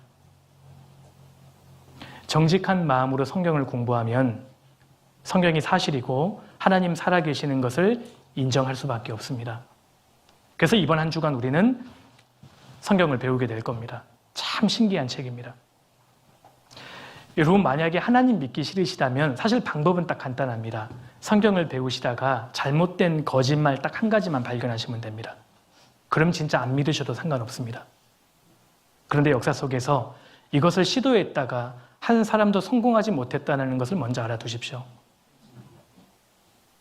성경이 사실이라면 하나님 살아계시는 것을 인정하셔야 합니다. 5분 쉬겠습니다. 5분. 예. 다들 표정에 쉴 생각이 없으신 것처럼 보이는데 그냥 진행할까요? 예. 예. 5분 정확하게 쉬고 자리에 앉아 주십시오. 예, 자리에 착석해 주시면 감사하겠습니다. 성경 같이 찾겠습니다. 창세기 1장을 넘겨보겠습니다. 창세기 1장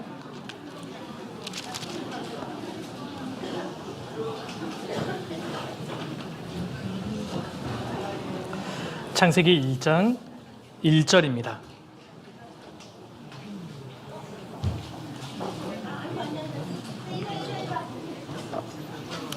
창세기 1장 1절 우리 찾으셨으면은 같이 한번 읽겠습니다. 태초에 하나님이 천지를 창조하시니라. 예, 됐습니다. 쉬는 시간을 좀 넉넉히 드리면 좋을 텐데 5분밖에 드리지 못한 점을 좀 죄송하게 생각합니다. 근데 댁에 가서 쉬세요. 네? 쉬러 오신 거 아니지 않습니까? 아무튼 최대한 빨리 시작해서 또 빨리 끝내드리는 걸로 하겠습니다. 예, 창세기 1장 1절 앞에 다시 한번 보시겠습니다. 태초에 하나님이 천지를 창조하시니라. 성경의 맨 첫 구절은 하나님이 천지를 창조하신 것으로 시작합니다. 하나님 그 말씀을 하시는 겁니다. 내가 너희를 만들었다. 다른 어느 누구도 너희를 만들지 않았다. 하나님 그 말씀을 인간에게 가장 먼저 하기를 원하셨던 겁니다. 태초에 하나님이 천지를 창조하시니라. 과연 이 진술이 사실일까요? 어떻게 생각하십니까? 정말 이 말씀이 진리일까요? 이 구절 역시 사실 아니면 거짓일 겁니다. 성경은 지극히 상식적이고 논리적인 진술로 사실은 시작하고 있습니다. 자, 히브리서 3장 4절에 집마다 지은 이가 있으니 만물을 지으신 이는 하나님이시니라. 모든 집에는 만든 존재가 있지 않습니까? 그것처럼 만물을 만드신 분은 하나님이시다라는 아주 상식적인 이야기로 사실 성경은 시작하고 있습니다. 제가 한번 여쭤보겠습니다. 어려운 질문이 아닙니다. 여기 개미집이 있는데요. 개미집은 누가 만들었습니까? 개미가 만들었습니다. 어렵지 않죠? 제가 한 주간 질문할 내용의 수준은 다 이 정도 됩니다. 그러니까 너무 부담 갖지 마시고. 개미집은 개미가 만들었습니다. 벌집은 누가 만들었을까요? 벌. 개집은 누가 만들었을까요? 금방 누가 개사람 하셨던 것 같은데? 욕하신 거 아니죠? 개집은 개가 만들지 않았습니다. 당연히 사람이 만들었습니다. 그럼 사람이 사는 집은요, 누가 만들었습니까? 당연히 사람이 만든 겁니다. 빌딩 역시 사람이 만든 겁니다. 빌딩은 인간의 능력과 지혜의 산물입니다. 자, 보십시오. 모든 집에는 만든 존재가 있다는 겁니다. 그렇다면 우리가 살고 있는 지구는요? 이것은 저절로 되었을까요? 우주는 어떻게 생각하십니까? 여러분, 우주라는 단어 자체가 집우, 집주입니다. 큰 집을 의미합니다.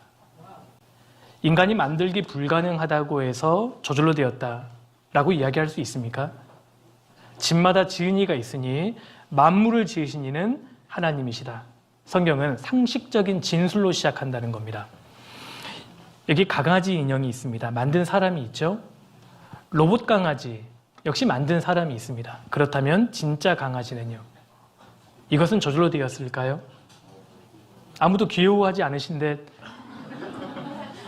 사신을 이제 각박하셔서 그러신 겁니다. 여기 곰인형이 있습니다. 만든 사람이 있습니다. 그럼 진짜 곰은요? 이것은 저절로 되었을까요? 사람이 만들기 불가능하다고 해서 저절로 되었다라고 이야기할 수 있습니까? 지금 공공교육 과정에서 배우고 있는 것은 진화론입니다. 이 모든 것이 진화되었다라는 주장인데 과연 그것이 사실일까요? 잠깐 말씀드리겠습니다. 자, 생명의 기원을 설명하는 생명의 기원입니다. 생명의 기원을 설명하는 답은 크게 두 가지가 있습니다. 인간을 비롯한 모든 생명은 도대체 어떻게 형성된 것일까요? 첫 번째, 저절로 되었을 것이다 라는 이론이 있습니다. 저절로 되었을 것이다. 두 번째, 저절로 되지 않았다면 초자연적인 누군가가 이 모든 것을 설계하고 창조했을 것이다 라는 말이 됩니다. 생명의 기원을 설명하는 것은 둘 중에 하나밖에 없습니다. 저절로 되지 않았다면 누군가 만든 것입니다. 누가 만들지 않았다면 저절로 된 겁니다. 자, 저절로 되었다는 것은 비인격 에너지, 그러니까 물질이 있었는데 기가 막힌 시간과 기가 막힌 우연작용에 의해서 결국은 너가 된 거야. 여러분, 이게 저절로 과학 시간에 배우고 있는 진화론입니다. 진화론. 결국은 하나님 자체를 배제하니까 시간과 기가 막힌 우연작용이 이 모든 것을 만들어냈다라는 주장입니다. 진화론입니다. 아직 과학적으로 검증된 적이 없기 때문에 여전히 진화론, 가설 단계에 머물러 있습니다. 자, 두 번째, 만약에 저절로 되지 않았다면 모든 것을 초월하는 인격자 하나님께서 기가 막힌 목적과 기가 막힌 의도를 가지고 이 모든 것을 설계했다는 뜻이 되는 겁니다. 그러니까 엄청난 능력과 지혜를 가진 누군가가 이 모든 것을 설계했다라는 주장입니다. 둘 중에 하나만 맞습니다. 몇 번이 맞을 거라고 생각하십니까?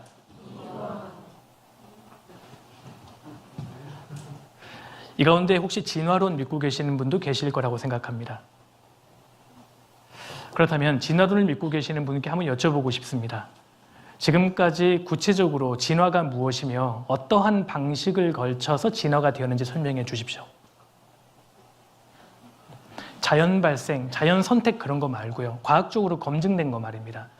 반복적인 실험을 통해서 검증된 것이 과학 아니겠습니까? 정말 진화가 맞다면 설명해 주십시오.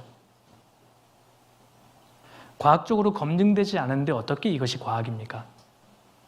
어떻게 이것이 사실이겠습니까? 여러분, 1번은 과학이고 2번은 종교, 1번은 합리적이고 2번은 불합리하다고 생각하십니까? 천만의 말씀인 거예요. 여러분, 1번도 믿음입니다. 1번도 엄청난 종교입니다. 하나님을 배제하고 나서 모든 시간과 우연이 이 모든 질서를 만들어냈다라는 신념, 사실은 철학에 불과합니다. 과학적으로 검증된 적이 없습니다. 여러분, 1번이 맞다면 결론이 뭔지 아십니까? 나는 누구죠? 여러분, 1번이 맞다면 나는 누굽니까? 단백질 덩어리입니다. 그 이상, 그 이하도 아닙니다. 단백질 덩어리 아메바가 우연작용에 걸쳐서 내가 된 겁니다. 그러니까 나는 단백질 덩어리 그 이상, 그 이하도 아닌 겁니다. 그렇다면 내가 소중히 여기는 가족, 사랑, 우정과 같은 가치는 뭡니까? 그거 아무것도 아닌 거예요. 너가 의미를 부여하고 있는 것뿐이지 결국은 아무것도 아니야. 이것이 진화론의 결론입니다. 여러분, 만약에 내 자녀가 진화론을 믿으려고 하면 뜯어 말리셔야 되는 겁니다. 1번을 왜 믿습니까? 정말 2번이 맞다면 결론이 뭔지 아십니까? 나는 특별한 존재야. 이겁니다. 하나님께서 엄청난 계획과 목적과 의도를 가지고 나를 만들었어. 여러분, 사람은 동물이 아닙니다. 동물과 전혀 다른 존재가 인간인 겁니다. 인간만큼 존귀한 존재가 없는 겁니다. 그런데 학교 정규 시간에 진화론을 가르치기 시작하니까 자살률, 동성애, 약물 복용, 불륜 이런 것들이 증가하기 시작합니다. 진화론의 결론은 우리 모두는 동물에 불과하다는 것이기 때문입니다. 아직 과학적으로 검증된 게 아닙니다. 무엇이 저절로 됐습니까? 제가 재밌는 얘기를 좀 드리겠습니다. 웃을 준비하십시오. 여러분, 두 친구가 평생 산에서 살았답니다. 근데 딱 한 번 바닷가에 내려왔습니다. 처음으로 이제 그 바닷가를 거닌 겁니다. 그런데 저쪽에 잠수함 한 척이 딱 떠오르더래요. 두 친구가 처음으로 잠수함을 목격했습니다. 한 친구가 이렇게 얘기합니다. 이봐. 저거 잠수함이라는 거야. 너 잠수함 처음 보지? 저거 어떻게 만들어졌는지 내가 설명해 줄게. 미국 연구소에서 저걸 설계해서 만들었다는 그 주장이 있는데 그거 거짓말이야. 너 미국 안 가봤잖아. 내가 설명해 줄게. 옛날에 바닷가에 다양한 물질들이 있었는데 그중에 철이라는 물질이 있었대. 근데 오랜 시간이 흐르니까 갑자기 철이 다 바닷속으로 가라앉기 시작했대. 10억 년이 흐르니까 철이 갑자기 척척척 자동으로 뭉쳐지기 시작하더니 철판 덩어리가 됐대. 또 10억이 흐르니까 풍화작용에 의해서 가장자리에 구멍이 뚫어지기 시작한 거야. 20억이 흐르니까 어디에선가 철판 덩어리가 또 갑자기 와서 결합되기 시작했대. 40억이 지나니까 엔진이라는 게 만들어졌는데 엔진 때문에 잠수함이 앞으로 쭉 나갈 수 있는 거야. 엔진이 어떻게 만들어졌는지는 곧 과학자들이 밝혀낼 거야. 여러분, 이 친구가 지금 정상적인 친구라고 생각하십니까? 제가 지금 당황스러운 것은 제 설명을 듣고 막 고개를 끄덕이신 분들이 계시거든요. 그렇게 믿는 분들 안 계시겠죠? 근데 생각해 보십시오. 잠수함보다 몇억 배 복잡한 인간은요. 이것은 저절로 되었을까요? 여러분, 사람이 설명하기 어렵다고 해서 무조건 저절로 되었다라고 이야기할 수 있습니까? 오늘날 진화가 무너집니다. 자, 제가 영상 하나를 좀 보여드리겠습니다. 이거 믿어지나 보십시오.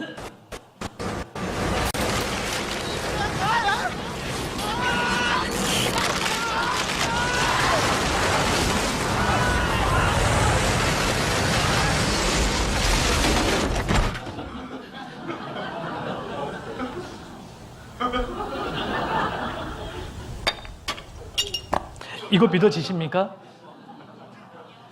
이거는 드라마나 영화 속에서나 볼 수 있는 장면 아니겠습니까? 근데 이것보다 더 복잡한 진화론을 믿는다는 겁니다. 사람들이. 아니, 볼펜을 땅에 묻어두었더니 1000년 동안 묻어두었거든요. 파보니까 샤프가 되어 있습니다. 샤프를 추가로 10,000년 동안 묻어두었더니 만년필이 되어 있네요. 이게 믿어지십니까? 이것보다 더 복잡한 이론이 진화론입니다. 아무것도 없었는데 기가 막힌 시간과 우연에 의해서 아메바가 나왔고 기가 막힌 시간과 우연이 더해져서 결국은 내가 되었다. 이것이 진화론입니다. 이걸 소위 과학이라고 과학 시간에 가르친다는 겁니다. 학생들에게. 그런데 오늘날 진화론이 무너지고 있습니다. 자, 여기 레고 블록이 있는데요. 병에다가 담아서 레고 블록을 계속 흔들었습니다. 그랬더니 이런 강아지가 만들어질 수 있을까요? 어떻게 생각하십니까? 레고 블록을 1000년 동안 계속 흔들었습니다. 이게 나올 수 있습니까? 아직 정성이 부족했나요? 10,000년 동안 흔들었습니다. 이게 나올 수 있을까요? 여러분, 흔들면 흔들수록 이 모습이 깨지면 깨졌지 이렇게 만들어질 수 없는 겁니다. 흔들면 흔들수록 무질서도는 증가합니다. 근데 계속 흔들면 이게 나올 수 있다는 믿음이라는 겁니다. 진화론이. 그런데 이것보다 훨씬 복잡한 강아지는요. 저절로 될 수 있습니까? 이것이 우리가 학교 시간에 지금 배우고 있는 진화론입니다. 아메바가 기가 막힌 시간과 우연작용에 의해서 내가 되었다. 결국 이것이 진화론의 결론입니다. 오늘날 진화론이 무너집니다. 자, 보십시오. 첨단 현미경이 있었어도 다윈은 진화론을 폈을까? 오늘날 진화는 가고 설계가 온다. DNA가 발견되면서 진화론이 무너지고 있는 겁니다. 모든 것이 설계되어 있다는 겁니다. 모든 생명체에는 각자의 DNA의 설계도가 있는데 생명체에 새겨진 마스터 코드. 컴퓨터 프로그램이 있다는 것은 프로그래머가 있다는 뜻 아니겠습니까? 그런데 모든 생명체에 코딩이 되어 있는 DNA 코드가 있다는 것은 프로그래머, 창조주가 있다는 뜻입니다. 오늘날 진화론이 무너집니다. 더구나 진화론의 가장 큰 맹점 중에 하나는 잃어버린 고리, 중간 단계 화석이 존재하지 않는다는 겁니다. 정말 진화가 맞다면 필연적으로 중간 단계의 화석이 존재해야 됩니다. 그런데 한 건도 발견된 적이 없습니다. 상식적으로 진화는 말이 안 됩니다. 자, 보십시오. 진화론자들은 이렇게 주장합니다. 1번, 원숭이에서 점점 진화해서 5번, 인간이 되었다. 1번에서 5번이 되려면 2번, 3번, 4번의 과정을 거쳤다는 겁니다. 그런데 화석은 거짓말하지 않습니다. 지금 발견되는 화석은 1번 화석은 발견됩니다. 5번도 발견됩니다. 그런데 2번, 3번, 4번은 발견된 적이 없습니다. 자, 그렇다면 1번과 5번은 전혀 다른 생명체로 봐야 되는데 진화론자들은 끝까지 주장합니다. 이것에서 이것으로 진화되었다. 물론 최근 진화론자들은 또 이론을 바꾸기까지 했습니다. 중간 단계 화석이 존재하지 않는다는 겁니다. 자, 보십시오. 교과서에 볼 수 있는 그림입니다. 이거 상상도라는 거 알고 계시죠? 과학적으로 발견된 어떤 근거 자료는 없습니다. 오스트랄로피테쿠스는 멸종해버린 남방 침팬지라는 게 밝혀졌습니다. 호모 에렉투스는 현존하는 원숭이와 다를 바 없다는 게 밝혀졌습니다. 네안데르탈인은 kop주병 환자의 뼈라는 게 밝혀졌습니다. 크로마뇽인은 현생 인류와 다를 바 없다는 게 밝혀졌습니다. 이거 교과서에서 사실 삭제해야 되는 겁니다. 자, 보십시오. 오스트랄로피테쿠스는 진어른자들도 인류의 기원과는 무관하다 결론 지었습니다. 필테다우니는 70년 만에 날조되었다는 것이 밝혀졌고요. 사람 두개골과 오랑우탄 턱뼈로 인위적으로 조작이 되어 있는 겁니다. 자바오니는 긴팔 원숭이였다는 게 밝혀졌고 네안데르탈인은 비타민 D가 부족한 노인의 뼈라는 게 밝혀졌습니다. 인류의 조상이 아니다. 크로마뇽인은 현대인과 다를 바 없다고 결론 지었습니다. 중간 단계 화석이 없다는 겁니다. 제가 이 말씀을 드리니까 어떤 학생이 네브라스카인을 얘기하더라고요. 목사님, 네브라스카인 제가 배웠는데요. 제가 설명해 드릴게요. 1922년도에 네브라스카인이라는 뼈가 발견됩니다. 여러분, 이런 그림을 보면 어떤 생각이 드십니까? 머리끝부터 발끝까지 이런 온전한 뼈가 발견되었겠다라고 생각되지 않습니까? 근데 실제로 뭐가 발견되는 줄 아세요? 이빨뼈 하나가 발견됐습니다. 이빨뼈가 다 발견된 것도 아니고 딱 하나만 발견됐습니다. 이걸 기초로 이렇게 그려놓은 겁니다. 이것을 진어른자들이 굉장히 잘합니다. 이것을 익스트래플레이션이라는 용어를 사용합니다. 부분적인 것을 가지고 마치 전체인 것처럼 확대하는 거짓말 말입니다. 여러분, 이 정도면 종교입니다. 이 정도면 신념 아니겠습니까? 근데 이게 과학책에 실려 있다는 겁니다. 배우는 학생들은 무조건 배웁니다. 이런 뼈가 발견되었을 것이다 라고 생각하면서. 근데 이것마저도 밝혀집니다. 5년 뒤에 27년도에 이 뼈가 인간의 뼈가 아니라 야생 멧돼지의 뼈라는 게 밝혀집니다. 이것을 주장했던 헨리 오스본이라는 학자가 과학계에서 완전히 영구 퇴출당합니다. 근데 대중들의 머릿속에는 네브라스카인이 사실이다라는 것만 남아 있습니다. 중간 단계 화석이 발견되지 않았습니다. 그리고 지구상에 발견되고 있는 수십억 개의 화석은 오히려 반진화론, 진화론이 아니다라는 것을 확인해주고 있다는 겁니다. 진화론 핵심 연대 오류가 속속 드러나고 있고 심지어 사람과 공룡이 함께 살았다는 증거들이 굉장히 많이 발견됩니다. 자, 진화론자들에 의하면 사람은 신생대 말에 출현했습니다. 공룡은 중생대 백악기에 존재했습니다. 이 둘은 최소 7천만 년이라는 시간적인 텀이 존재합니다. 그러면 동시대에 존재할 수 없습니다. 진화론에 의하면. 근데 오늘날 함께 살았다는 증거가 굉장히 많이 발견됩니다. 진화론의 거장이 진화론을 비판합니다. 창조론 부인한 건 잘못했다. 인정하기도 했습니다. 저명한 진화론자가 자기 고백을 합니다. 진화는 이론일 뿐 사실로 인식하는 것은 잘못되었다. 학자적인 양심을 가지고 이렇게 말씀하셨다고 생각합니다. 이건 이론일 뿐 사실이 아니다. 근데 왜 교과서에 실려 있느냐? 학생들에게 혼동을 일으키게끔. 생명체의 복잡성, 진화론을 설명하지 못합니다. 이분 보십시오. 조지 와일드라는 미국의 학자인데 이분이 노벨 생리의학상을 수상하신 분입니다. 보통 분이 아니시거든요. 비타민 A가 부족하면 야맹증에 걸린다. 이걸 밝혀낸 학자입니다. 그런데 이분이 뭐라고 말씀하시나 보세요. 생명의 기원에 대해 언급할 때 우리에게는 단 두 개의 가능성만 있다. 신의 초자연적인 창조 혹은 우연 발생과 진화 이외에 또 다른 가능성은 있을 수 없다. 제가 아까 말씀드렸죠. 둘 중에 하나라는 겁니다. 그런데 자연 발생은 120년 전 파스테르 등에 의해 가능성이 없는 것으로 판정이 났다. 그래서 결국 신의 초자연적 창조라는 단 하나의 결론만 남게 된다. 그러나 나는 철학적인 이유 때문에 신을 믿을 수 없다. 그러므로 나는 과학적으로 불가능한 것을 선택했으며 그것은 생명이 우연히 발생하여 진화했다는 것이다. 이분이 지금 뭐라고 말씀하고 계시는 겁니까? 이해되십니까? 학자가 이러시면 안 되죠. 그러지 않습니까? 진화론과 창조론 둘 중에 하나만 맞다. 근데 진화론은 이미 거짓이라고 판명이 났다.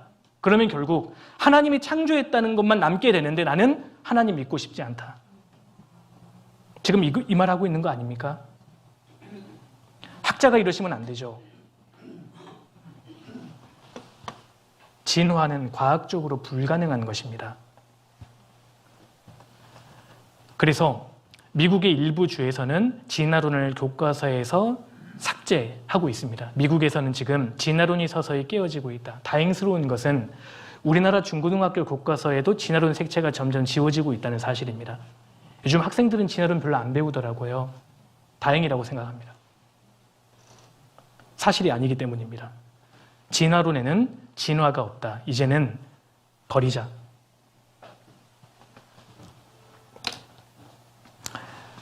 과거 미국에서는 창조론자들과 진화론자들 사이에서 공개 논쟁이 굉장히 많았습니다. 뭐가 진짜 맞냐? 공개 토론하자는 겁니다. 근데 오늘날 그 토론이 거의 이루어지지 않습니다. 오해하지 마십시오. 창조론자들이 계속 신청합니다. 진화론자들이 안 나옵니다. 그리고 논쟁을 하더라도 화석적인 증거를 가지고 나오는 쪽은 창조론자입니다. 진화론자들은 근거가 없습니다. 오늘날 과학이 발달하면서 진화가 논리적으로 불가능해집니다. 실제로 우리가 지금 살고 있는 이 우주 만물은 창조를 증거합니다.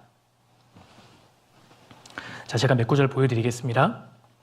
자, 로마서 1장 20절 같이 한번 읽어보실까요? 창세로부터 그의 보이지 아니하는 것들 곧 그의 영원하신 능력과 신성이 그 만드신 만물에 분명히 보여 알게 되나니 그러므로 저희가 핑계치 못할지니라. 제가 설명해 드리겠습니다. 무슨 말씀을 하시는 거냐면요. 자, 보십시오.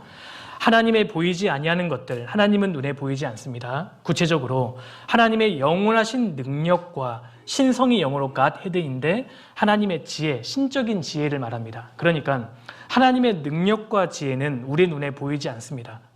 그런데 하나님이 만드신 만물을 보면 하나님의 능력과 지혜가 분명하게 투영되어 보게 될 테니까 그러므로 저희가 핑계치 못할지니라. 하나님 없다 이렇게 주장할 수 없다는 겁니다. 하나님 만드신 만물을 보면 하나님의 지혜와 능력이 투영될 것이기 때문에 하나님 살아계시는 것을 인정할 수밖에 없다. 하나님 지금 그 말씀을 하십니다. 예를 들어 보겠습니다. 지금 여러분들께서 앉아 계시는 이 강당은 3개의 분단으로 구성이 되어 있습니다. 그리고 여러분들 앞에는 이렇게 강대상이 있고요. 제 기준으로 오른쪽에는 노트북이 세팅이 되어 있고 제 옷에는 마이크가 채워져 있습니다. 여러분, 이것은 절대 저절로 된 게 아닙니다. 일정한 법칙과 규칙, 배열이 있다는 것은 지성을 가진 누군가의 손길이 닿았다는 분명한 증거입니다. 그렇지 않습니까? 일정한 질서와 규칙이 있다는 것은 지성을 가진 누군가의 손길이 닿은 겁니다. 질서는 절대 저절로 된 것이 아닙니다. 지금 하나님 그 말씀을 하시는 겁니다. 만물을 보면 하나님의 지혜와 능력이 들어있을 것이다. 그것을 보면 저절로 되지 않았다는 것을 알게 될 것이다. 제가 예를 들어 보겠습니다. 여러분들께서 어떤 방에 들어가셨는데 바둑판이 이렇게 놓여져 있습니다. 바둑알이 이렇게 뿌려져 있습니다. 어떤 생각이 드시겠습니까? 누가 그냥 이렇게 딱 던져놨겠구나. 우연히 이렇게 됐겠구나. 이렇게 생각되지 않겠습니까? 아무 생각이 없으신 것 같은데 그렇게 생각이 들지 않겠습니까? 근데 그 다음날 그 방에 들어갔더니 바둑알이 이렇게 배열이 되어 있다면 어떤 생각이 드시겠습니까? 이건 누가 인위적으로 이렇게 배치해 두었겠다라고 생각하는 것이 합리적인 생각 아니겠습니까? 그 다음날 들어갔더니 이렇게 되어 있다면 이건 또 말할 게 없는 겁니다. 우연이 될 리가 없는 겁니다. 보십시오. 일정한 법칙과 규칙이 있다는 것은, 패턴이 있다는 것은 누군가의 손길이 닿았다는 분명한 증거가 된다라는 겁니다. 자, 보십시오. 설명해 드리겠습니다. 자, 만약에 이 모든 것이 저절로 되었다면 시간과 우연이 이 모든 것을 만들었다는 얘기가 됩니다. 그러면 지금 이 지구상에 과연 질서나 법칙이 있을까요? 없을까요? 없어야 합니다. 왠 줄 아십니까? 우연이라는 것은 말 그대로 돌발성을 의미합니다. 돌발성으로 우연을 의미하는 것이 이 모든 질서와 패턴을 만들어냈다는 것이야말로 이거는 종교입니다. 이건 엄청나게 좋은 믿음이 되는 겁니다. 그렇지 않습니까? 우연히 모든 질서를 만들어낼 수 있다라는 것이야말로 이거는 신념이라는 겁니다. 질서가 존재할 리가 없습니다. 그럼 반대로 하나님께서 이 모든 것을 설계했다면 질서가 있을까요? 없을까요? 있어야 합니다. 다시 말해서 지구상에 질서가 존재한다면 누가 살아계시는 겁니까? 하나님 살아계시는 겁니다. 창조되었다라는 것을 인정해야 된다는 겁니다. 근데 그거 아십니까? 우리가 지금 살고 있는 이 지구와 우주는 법칙투성입니다. 질서로 가득 차 있다는 겁니다. 예를 한번 들어보겠습니다.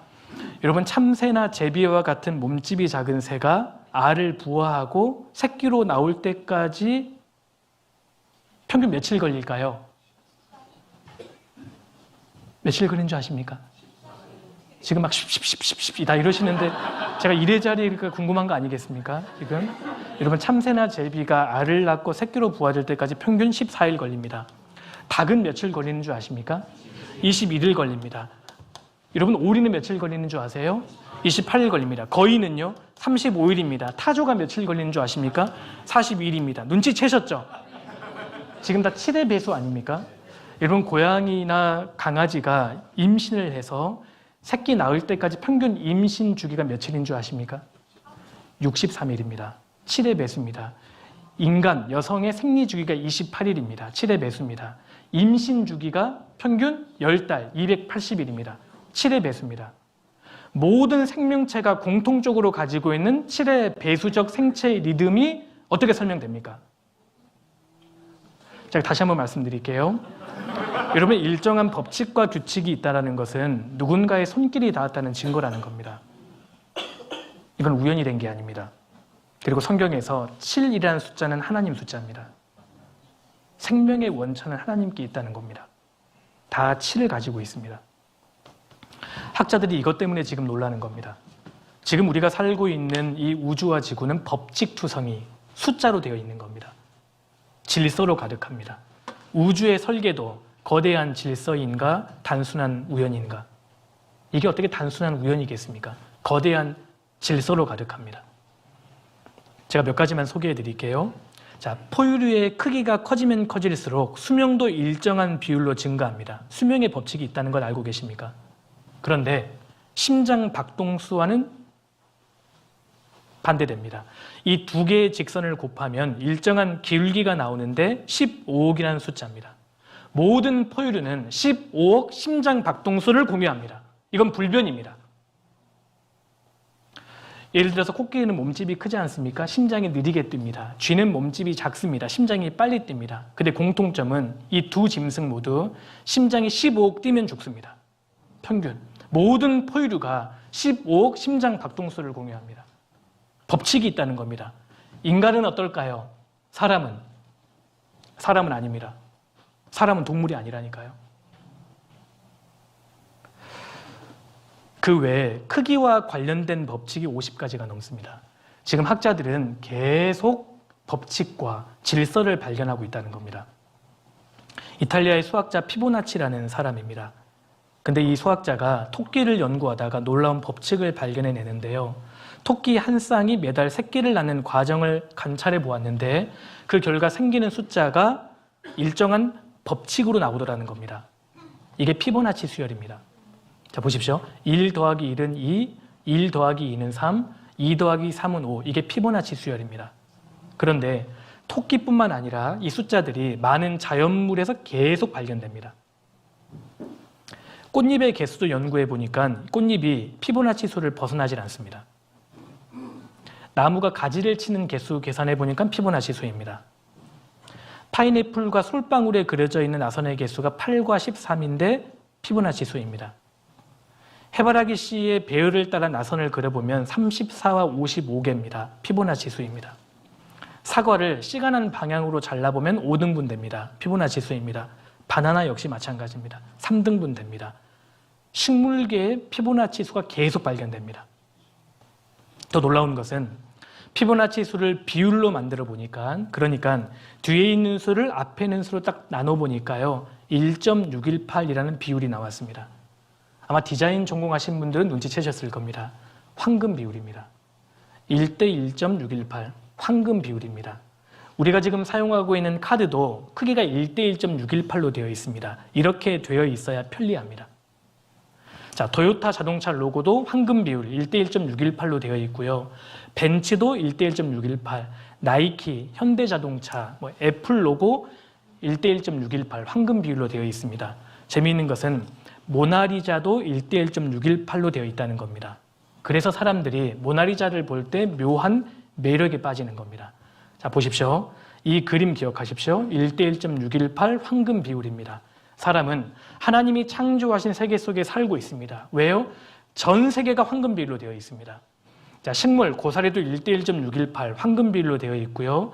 해바라기 꽃, 장미꽃도 1:1.618 황금 비율로 되어 있습니다. 나비의 모양도, 소라의 모양도, 달걀 모양도 1:1.618 황금 비율입니다. 심지어 사람의 치아도 1:1.618이고 귀 모양도, 심지어 DNA 나선 비율 모양도 1:1.618 황금 비율입니다. 손과 팔이 길이 비율도 1:1.618이고요. 신체의 비율도, 심지어 뼈마디 길이도 1:1.618 황금 비율입니다. 파도 치는 모양도, 태풍의 모양도, 아프리카 대륙도, 우리 은하의 모습도 1:1.618 황금 비율로 되어 있습니다. 제가 한번 여쭤보겠습니다. 내 DNA 나선 비율, 치아, 귀 모양, 사람의 뼈마디, 아프리카 대륙, 태풍의 모양, 우리 은하 모양까지 1:1.618 황금 비율로 되어 있는 이유를 설명해 주십시오. 여러분, 일정한 법칙과 규칙이 발견된다는 것은 우연이 되지 않았다는 증거입니다. 지성을 가진 누군가가, 엄청난 능력을 가진 누군가가 이 모든 것을 만들었다는 증거가 되는 겁니다. 그러므로 핑계치 못할지니라. 크기를 초월하는 단 하나의 설계도가 발견된다. 질서가 증명한다는 것은 우연이 아니라 설계되었다는 것이다. 자, 과학이 발달하면 발달할수록 우리가 살고 있는 이 지구와 우주가 정확하게 숫자로 되어 있다는 것이 증명되는 겁니다. 하나님이 설계하신 겁니다. 질서를 부여한 존재가 있습니다. 질서가 있다는 것은 누군가의 손길이 닿았다는 증거라고 말씀드렸습니다. 자, 보십시오. 이사야 45장 18절, 이 말씀이 진짜 맞습니다. 같이 한번 읽겠습니다. 여호와는 하늘을 창조하신 하나님이시며 땅도 조성하시고 견고케 하시되 헛되이 창조치 아니하시고 거하게 지으신 자신이라.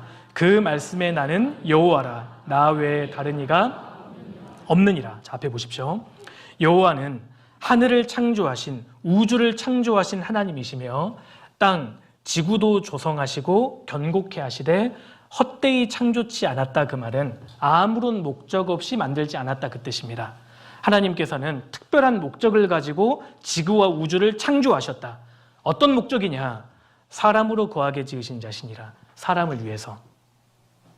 사람이 거할 수 있도록 이 우주와 지구를 만드셨다. 성경은 그렇게 말씀합니다. 나 외에 다른 이가 없느니라.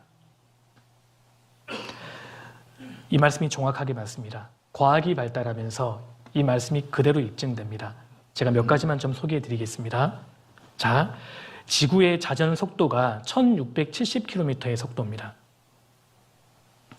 지구가 공전을 하지 않습니까? 1년에 딱 태양 주변을 거의 한 바퀴 돕니다. 107,218km의 속도로 공전합니다. 어마어마한 속도로 지금 지구가 달리고 있는데 그런데 태양도 가만히 있는 게 아니지 않습니까? 72,000km의 속도로 태양도 지금 달리고 있는 겁니다. 제가 영상 하나를 좀 보여드리겠습니다.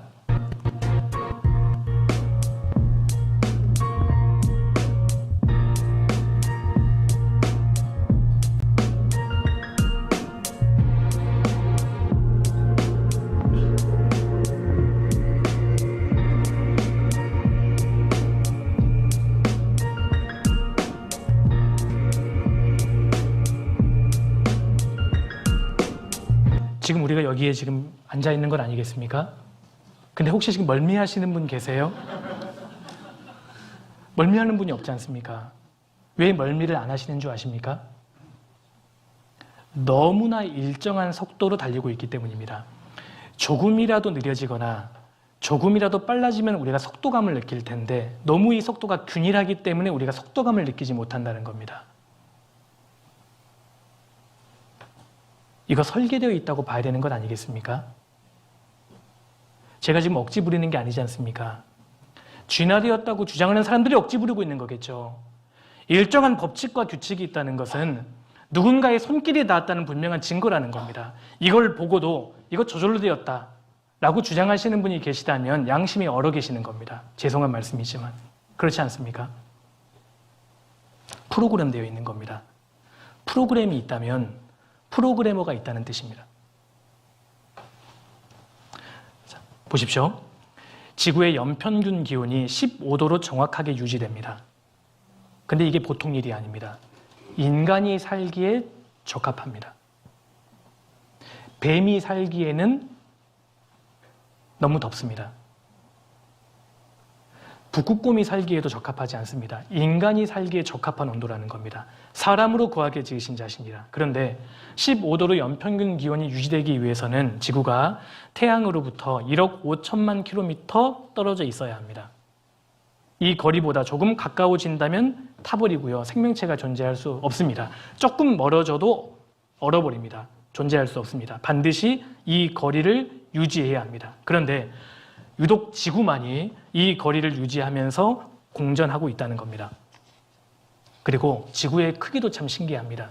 지금보다 지구가 커지면 좋을 것 같지 않습니까? 사람이 더 많이 살 수 있을 것 같잖아요. 지구가 커지면 중력이 커지기 때문에 파괴적인 대기권이 형성이 됩니다. 생명체가 살 수 없습니다. 지금보다 지구의 크기가 줄어들면요. 중력이 작아지기 때문에 산소를 붙잡아 줄 수 없습니다. 반드시 지금 크기여야 합니다. 누가 설계한 겁니다. 자, 그런데 보세요. 지구 주변에 달이 돌고 있습니다. 근데 이것도 참 신기합니다. 학자들이 달만 연구해도 창조주의 존재를 인정할 수밖에 없습니다. 왠 줄 아십니까? 자, 보십시오. 지구에서 달까지의 거리를 1이라고 한다면 지구에서 태양까지의 거리가 정확하게 400입니다. 그리고 달의 지름을 1이라고 한다면 태양의 지름이 정확하게 400입니다. 그렇기 때문에 지구에서 태양이 달에 의해서 완전히 가려지는 일식, 월식 현상이 일어나는 겁니다. 단 1km라도 오차가 있다면 이 현상은 발생하지 않는다. 정확하게 1대 400. 이게 과연 우연일까요? 그래서 학자들이 말합니다. 지구는 정확하게 파인 튜닝, 미세 조정이 되어 있다. 정확한 질서 체계를 유지하고 있다. 그런데 이러한 특별한 우주가 어떻게 우연히 저절로 생겨날 수 있겠는가? 누군가 이것을 유지하고 있을 가능성이 더 높다고 봐야 한다. 누군가가 이 모든 것을 창조하고 지금도 유지하고 있다는 겁니다. 그래서 지구에 생명체가 존재하는 것은 기적입니다. 누군가 설계한 게 분명합니다. 자, 그런데 가만히 보면 이 우주가 누구에 의해서 만들어진 것인데 사람을 위해서 설계되었다는 겁니다. 그래서 하나님이 이렇게 말씀하시는 겁니다. 같이 읽겠습니다. 나는 여호와의 보시기에 존귀한 자라. 나의 하나님이 나의 힘이 되셨도다. 나는 여호와 하나님 보시기에 존귀한 자라. 그런 의미에서 저와 여러분은 그야말로 존귀한 존재가 되는 겁니다. 이 모든 우주와 지구는 나를 위해 만들어졌으니까요. 내가 존재하도록 지어졌기 때문입니다. 그렇다면 하나님은 왜 인간을 이렇게 존귀하게 보시는 걸까요? 여러분, 이유가 있습니다. 성경 한번 찾겠습니다. 창세기 2장을 넘겨보시겠습니다. 창세기 2장 7절입니다. 7절.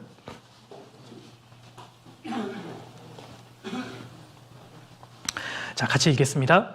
여호와 하나님이 흙으로 사람을 지으시고 생기를 그 코에 불어넣으시니 사람이 생명이 된지라. 자, 앞에 보십시오. 하나님께서 사람을 만드실 때의 모습을 기록하고 있는 겁니다. 하나님께서 사람의 몸을 지으셨는데 흙으로 만드셨다는 겁니다. 3,500년 전의 기록입니다. 하나님께서 사람을 흙으로 만드셨다. 이게 과연 사실일까요? 아니, 우리 머리카락은 나일론 같고 우리 치아는 에나멜 같고요. 손톱, 발톱은 플라스틱 같은데 이게 어떻게 흙으로 만들어졌다는 말일까요? 근데 과학이 발달하자 인체가 흙으로 만들어졌다는 것이 입증됩니다. 자, 보십시오. 18세기 말엽에서 19세기 초에 이르러서야 원형질과 광물질을 과학적으로 분석하는 기술이 개발됐는데 인체를 구성하는 광물질을 화학적으로 분석해 본 결과 흙과 같은 물질이란 사실이 밝혀졌다. 19세기 초에 밝혀진 겁니다. 사람은 흙으로 만들어진 게 분명합니다. 자, 보십시오. 왼쪽은 흙의 원소입니다. 산소, 탄소, 수소, 질소, 칼슘, 카리, 염분, 유황, 인철, 마그네슘. 오른쪽은 인체, 사람의 몸입니다. 산소, 탄소, 수소, 질소, 칼슘, 카리, 염분, 유황, 철, 마그네슘. 발음이 좀 꼬이기 시작했죠? 근데 정확하게 동일합니다. 흙의 원소입니다. 참고로 사람의 몸에는 철이라는 이 구성 원소가 있습니다. 어떤 사람이 이 원소가 다른 사람보다 많으면 철들었다라고 얘기하는 겁니다. 지금 고개를 끄덕이신 분이 계시는데 농담입니다, 농담. 사람의 몸은 흙으로 만들어진 게 사실입니다. 그래서 흙의 티끌로 사람을 창조하셨다. 이 말씀도 구성 원소로 증명됐습니다. 이처럼 성경 한 구절 한 구절은 다 사실로 입증이 됩니다. 자, 그런데 하나님께서 사람의 몸을 흙으로 만드셨는데 왜 인간을 귀하게 봐주시는 걸까요? 어떤 사람이 죽고 나면 흙으로 돌아가는데 그 흙의 성분을 값으로 매겨본 사람이 있습니다. 굉장히 시간이 많이 남은 사람이 그걸 계산을 해봤는데 우리나라 돈으로 10,000원짜리도 안 됩니다. 여러분, 인간의 가치가 몸에 있다면 사실은 10,000원짜리도 되지 않습니다. 근데 왜 하나님은 사람을 그토록 귀하게 봐주시는 걸까요? 인간의 가치가 몸에 있는 게 아니기 때문입니다. 그 앞에 1장, 앞으로 보십시오. 1장 27절입니다. 1장 27절. 하나님이 자기 형상, 곧 하나님의 형상대로 사람을 창조하시되 남자와 여자를 창조하시고 하나님이 그들에게 복을 주시며 됐습니다. 앞에 보십시오. 하나님께서 사람의 몸은 흙으로 만드셨지만 왜 사람을 그토록 귀하게 보시는 거냐? 하나님께서 자기 형상, 곧 하나님의 형상대로 사람을 창조하셨기 때문입니다. 여러분, 이 말씀을 보면 어떤 분이 이렇게 생각합니다. 하나님도 나처럼 생기셨나 보다. 몸 하나, 머리 하나, 팔 2개, 다리 2개 이렇게 생기셨나 보다. 이 말씀은 그런 뜻이 아닙니다. 아까 말씀드렸죠? 하나님은 뭐라고요? 하나님은 영이시니. 그러니까 하나님의 형상대로 사람을 만드셨다는 것은 사람을 영적인 존재로 만드셨다는 뜻입니다. 하나님을 닮은 영을 가진 존재로 사람을 만드신 겁니다. 그래서 하나님은 사람을 귀하게 보시는 겁니다. 몸은 흙으로 만드셨지만 몸 안에 하나님 닮은 영이 들어있기 때문입니다. 그래서 성경을 보시면 사람은 영과 혼과 몸으로 구성이 되어 있습니다. 사람은 절대 몸이 전부가 아니라는 겁니다. 그 안에 영혼이 있습니다. 자, 몸이 있기 때문에 사람에게는 식욕, 성욕, 수면욕과 같은 기본 욕구가 있습니다. 그리고 몸이 있기 때문에 오감이 존재하고 외부 세계를 느낄 수 있는 겁니다.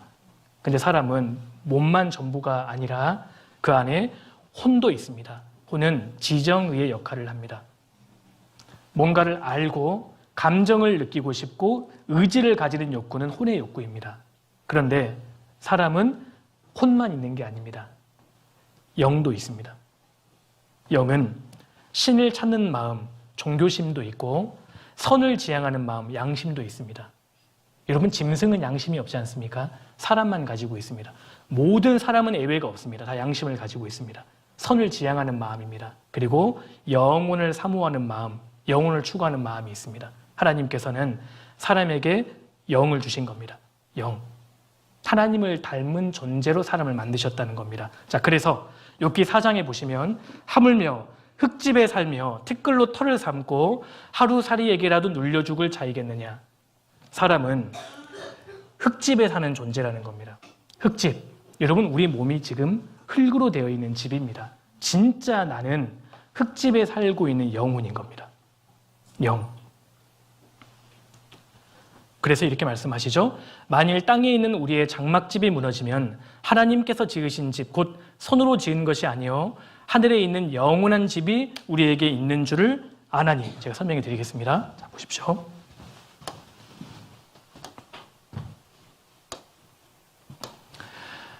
자, 성경은 사람에게 영혼이 있고 하나님을 닮은 존재로 지음을 받았다라고 말씀하시는 겁니다. 자, 여기 집이 있습니다. 집 안에 내가 살고 있습니다. 여기 홍길동 문패가 적혀 있으면 집이 홍길동이라는 말입니까? 집 안에 사는 사람이 홍길동이란 말입니까? 집 안에 사는 사람이 홍길동이란 말이죠. 여러분, 우리는 흙집에 이 세상에 살고 있습니다. 자, 이 세상에서는 우리는 지금 흙집에 살고 있는 겁니다. 흙집, 흙으로 되어 있는 육신을 말합니다. 이 흙집의 유효기간은 약 100년도 못 됩니다. 그래서 아무리 좋은 것을 먹고 좋은 것을 발라도 유효기간은 100년입니다. 100년이 가까워지면 점점 쇠퇴해 갑니다. 집은 우리의 몸과 같습니다. 그리고 몸 안에 살고 있는 진짜 나가 있는 겁니다. 이것이 바로 영혼입니다. 영혼. 이것이 진짜 나입니다. 언젠가 사람이 죽고 나면 내 몸에서 영혼이 빠져나오게 됩니다. 이것을 죽음이라고 이야기하는 겁니다. 그러니까 죽음이라는 것은 나라는 존재가 소멸되는 것이 아니라 영혼과 몸의 분리의 과정일 뿐인 겁니다. 성경은 그걸 말합니다. 사람에게는 진짜 나, 영혼이 있고 죽을 때 몸에서 영혼이 분리되는 겁니다. 그러니까 죽음이라는 것은 분리의 과정입니다. 그리고 저 세상, 영원한 내세로 가게 되는데 내세, 저 세상의 유효기간은 영원입니다. 영원, 이제 영혼이 죽지 않습니다. 저 세상에서 영원한 몸, 하나님께서 우리를 위해서 영원한 몸을 예비해 두신 겁니다. 진짜 내가 영원한 몸을 입게 되는 겁니다. 영혼이 죽지 않습니다. 여러분, 이 땅에 태어난 모든 사람은 불멸의 존재인 겁니다. 우리 모두는 영혼이 죽지 않습니다. 육신이 죽을 때에는 몸과 영혼의 분리의 과정이고 진짜 영원한 세계로 가는 막간의 과정이라는 겁니다. 그리고 영원한 몸을 입고 영원히 살게 됩니다. 근데 문제는 어떤 사람은 영혼을 천국에서 보내게 되고 어떤 사람은 지옥에서 영혼을 보내게 된다는 겁니다. 성경은 이걸 말씀합니다. 여러분, 귀향이면 우리 모두가 영원한 천국으로 가셔야 되지 않겠습니까? 그럼 어떤 사람이 천국에 갈 수 있을까요? 하나님 말씀하십니다. 이 세상에 살아있을 때 하나님 말씀, 성경, 복음 말씀을 통해서 거듭난 사람, 참으로 거듭난 사람만이 죽어서 영원한 천국으로 가는 겁니다. 거듭나지 못한 사람은 영원한 지옥으로 간다고 말씀하시는 겁니다. 자, 그렇다면 이 진술이 진짜 사실일까요? 어떻게 생각하십니까? 이 성경의 말씀도 정말 사실일까요? 첫 번째, 인간 몸속에 진짜 영혼이 있는 것이 사실일까? 두 번째, 사람이 죽을 때 내 몸에서 영혼이 빠져나오는 게 진짜 사실일까요? 여러분, 이것이 과학적으로 입증됩니다. 여러 가지로 설명드릴 수 있지만 한 가지만 제가 소개해 드릴까 합니다. 이 말씀이 진짜 사실입니다. 자, 욥기 19장 26절 같이 한번 읽겠습니다. 나의 이 가죽, 이것이 썩은 후에 내가 육체 밖에서 하나님을 보리라. 자, 이 말씀을 믿는 의사들과 믿지 않은 의사들이 중요한 실험을 했습니다. 오늘날 임사체험자들이 굉장히 많습니다. 사후세계를 경험한 사람들 말입니다. 임사체험, 근사체험이라고 이야기하는데요. 1992년부터 97년까지 미국에서만 5년 동안 임사체험을 경험한 사람들이 1,500명이 아니고요. 1,500만 명입니다. 의학적으로는 심장이 멎었습니다. 뇌 활동도 더 이상 하지 않습니다. 그런데 내 몸속에서 진짜 내가 빠져나와서 신비한 체험을 한 사람들, 임사체험자들이 굉장히 많이 발생합니다. 영혼이 있습니다. 사후의 삶 수백만 명이 경험했다. 사망 선고 후 10시간 만에 깨어난 할머니도 계시고요. 죽음 뒤에 또 다른 세계가 있다. 이 분야의 거장이 미국의 레이먼드 무디 박사입니다. 이분은 죽었다 살아난 사람 150명을 만나서 인터뷰를 했습니다. 이분의 결론입니다. 죽음 이후에 삶이 있다는 압도적인 증거가 있다. 미국의 모리스 롤링스 박사는 무신론자였습니다. 그리고 심장병 전문의였습니다. 그런데 120명의 환자 임사체험을 옆에서 증언을 들으면서 죽음은 끝이 아니라 영원한 곳을 향한 출발이다 라고 이야기합니다. 이 분야에 지금 굉장히 많은 학문 체계들이 진행되고 있습니다. 최근에는 미국의 제프리 롱 박사가 거장입니다. 이분은 10년 동안 1,300명 임사체험자들을 연구했습니다. 그분이 이렇게 결론 내립니다. 사후 세계는 반드시 있다. 그에 대해서 9가지 증거를 말씀하고 있는데 첫 번째는 명료하고 선명한 의식이라는 겁니다. 꿈이 아니라는 겁니다.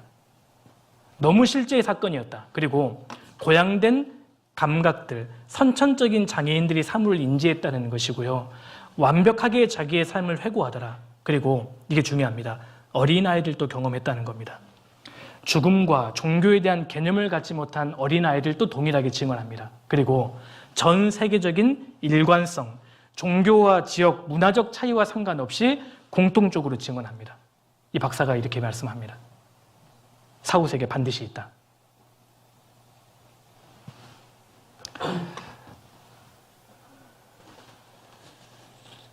성경은 사실인 겁니다. 사람에게는 영혼이 있는 겁니다. 저도 몇 달 전에 어떤 그 남자분을 이렇게 상담을 하는데요. 그분이 그렇게 말씀하시더라고요. 자기는 한 번도 교회를 다녀본 적이 없는데 영혼의 존재를 믿는답니다. 왜 그러시냐고 제가 여쭤보니까요. 그분이 8살 때 임사체험을 하셨더라고요. 2층에서 동네에서 놀다가 옥상에서 떨어져 버린 겁니다. 자기가 보는데요. 너무 비참하게 어린 꼬마가 쓰러져 있고 피를 흘리고 있고 뇌까지 보이는데 봤더니 자기 자신인 겁니다. 옆에서 아이들이 당황하고 구급대원들이 막 뛰어나오고 이런 걸 다 옆에서 지켜본 겁니다. 영혼이 있다. 어릴 때부터 그 사람이 믿기 시작했다는 겁니다. 아마 이 중에도 아마 계실 수 있을 거라고 생각합니다. 나의 이 가죽, 이것이 썩은 후에 내가 육체 밖에서 하나님을 보리라.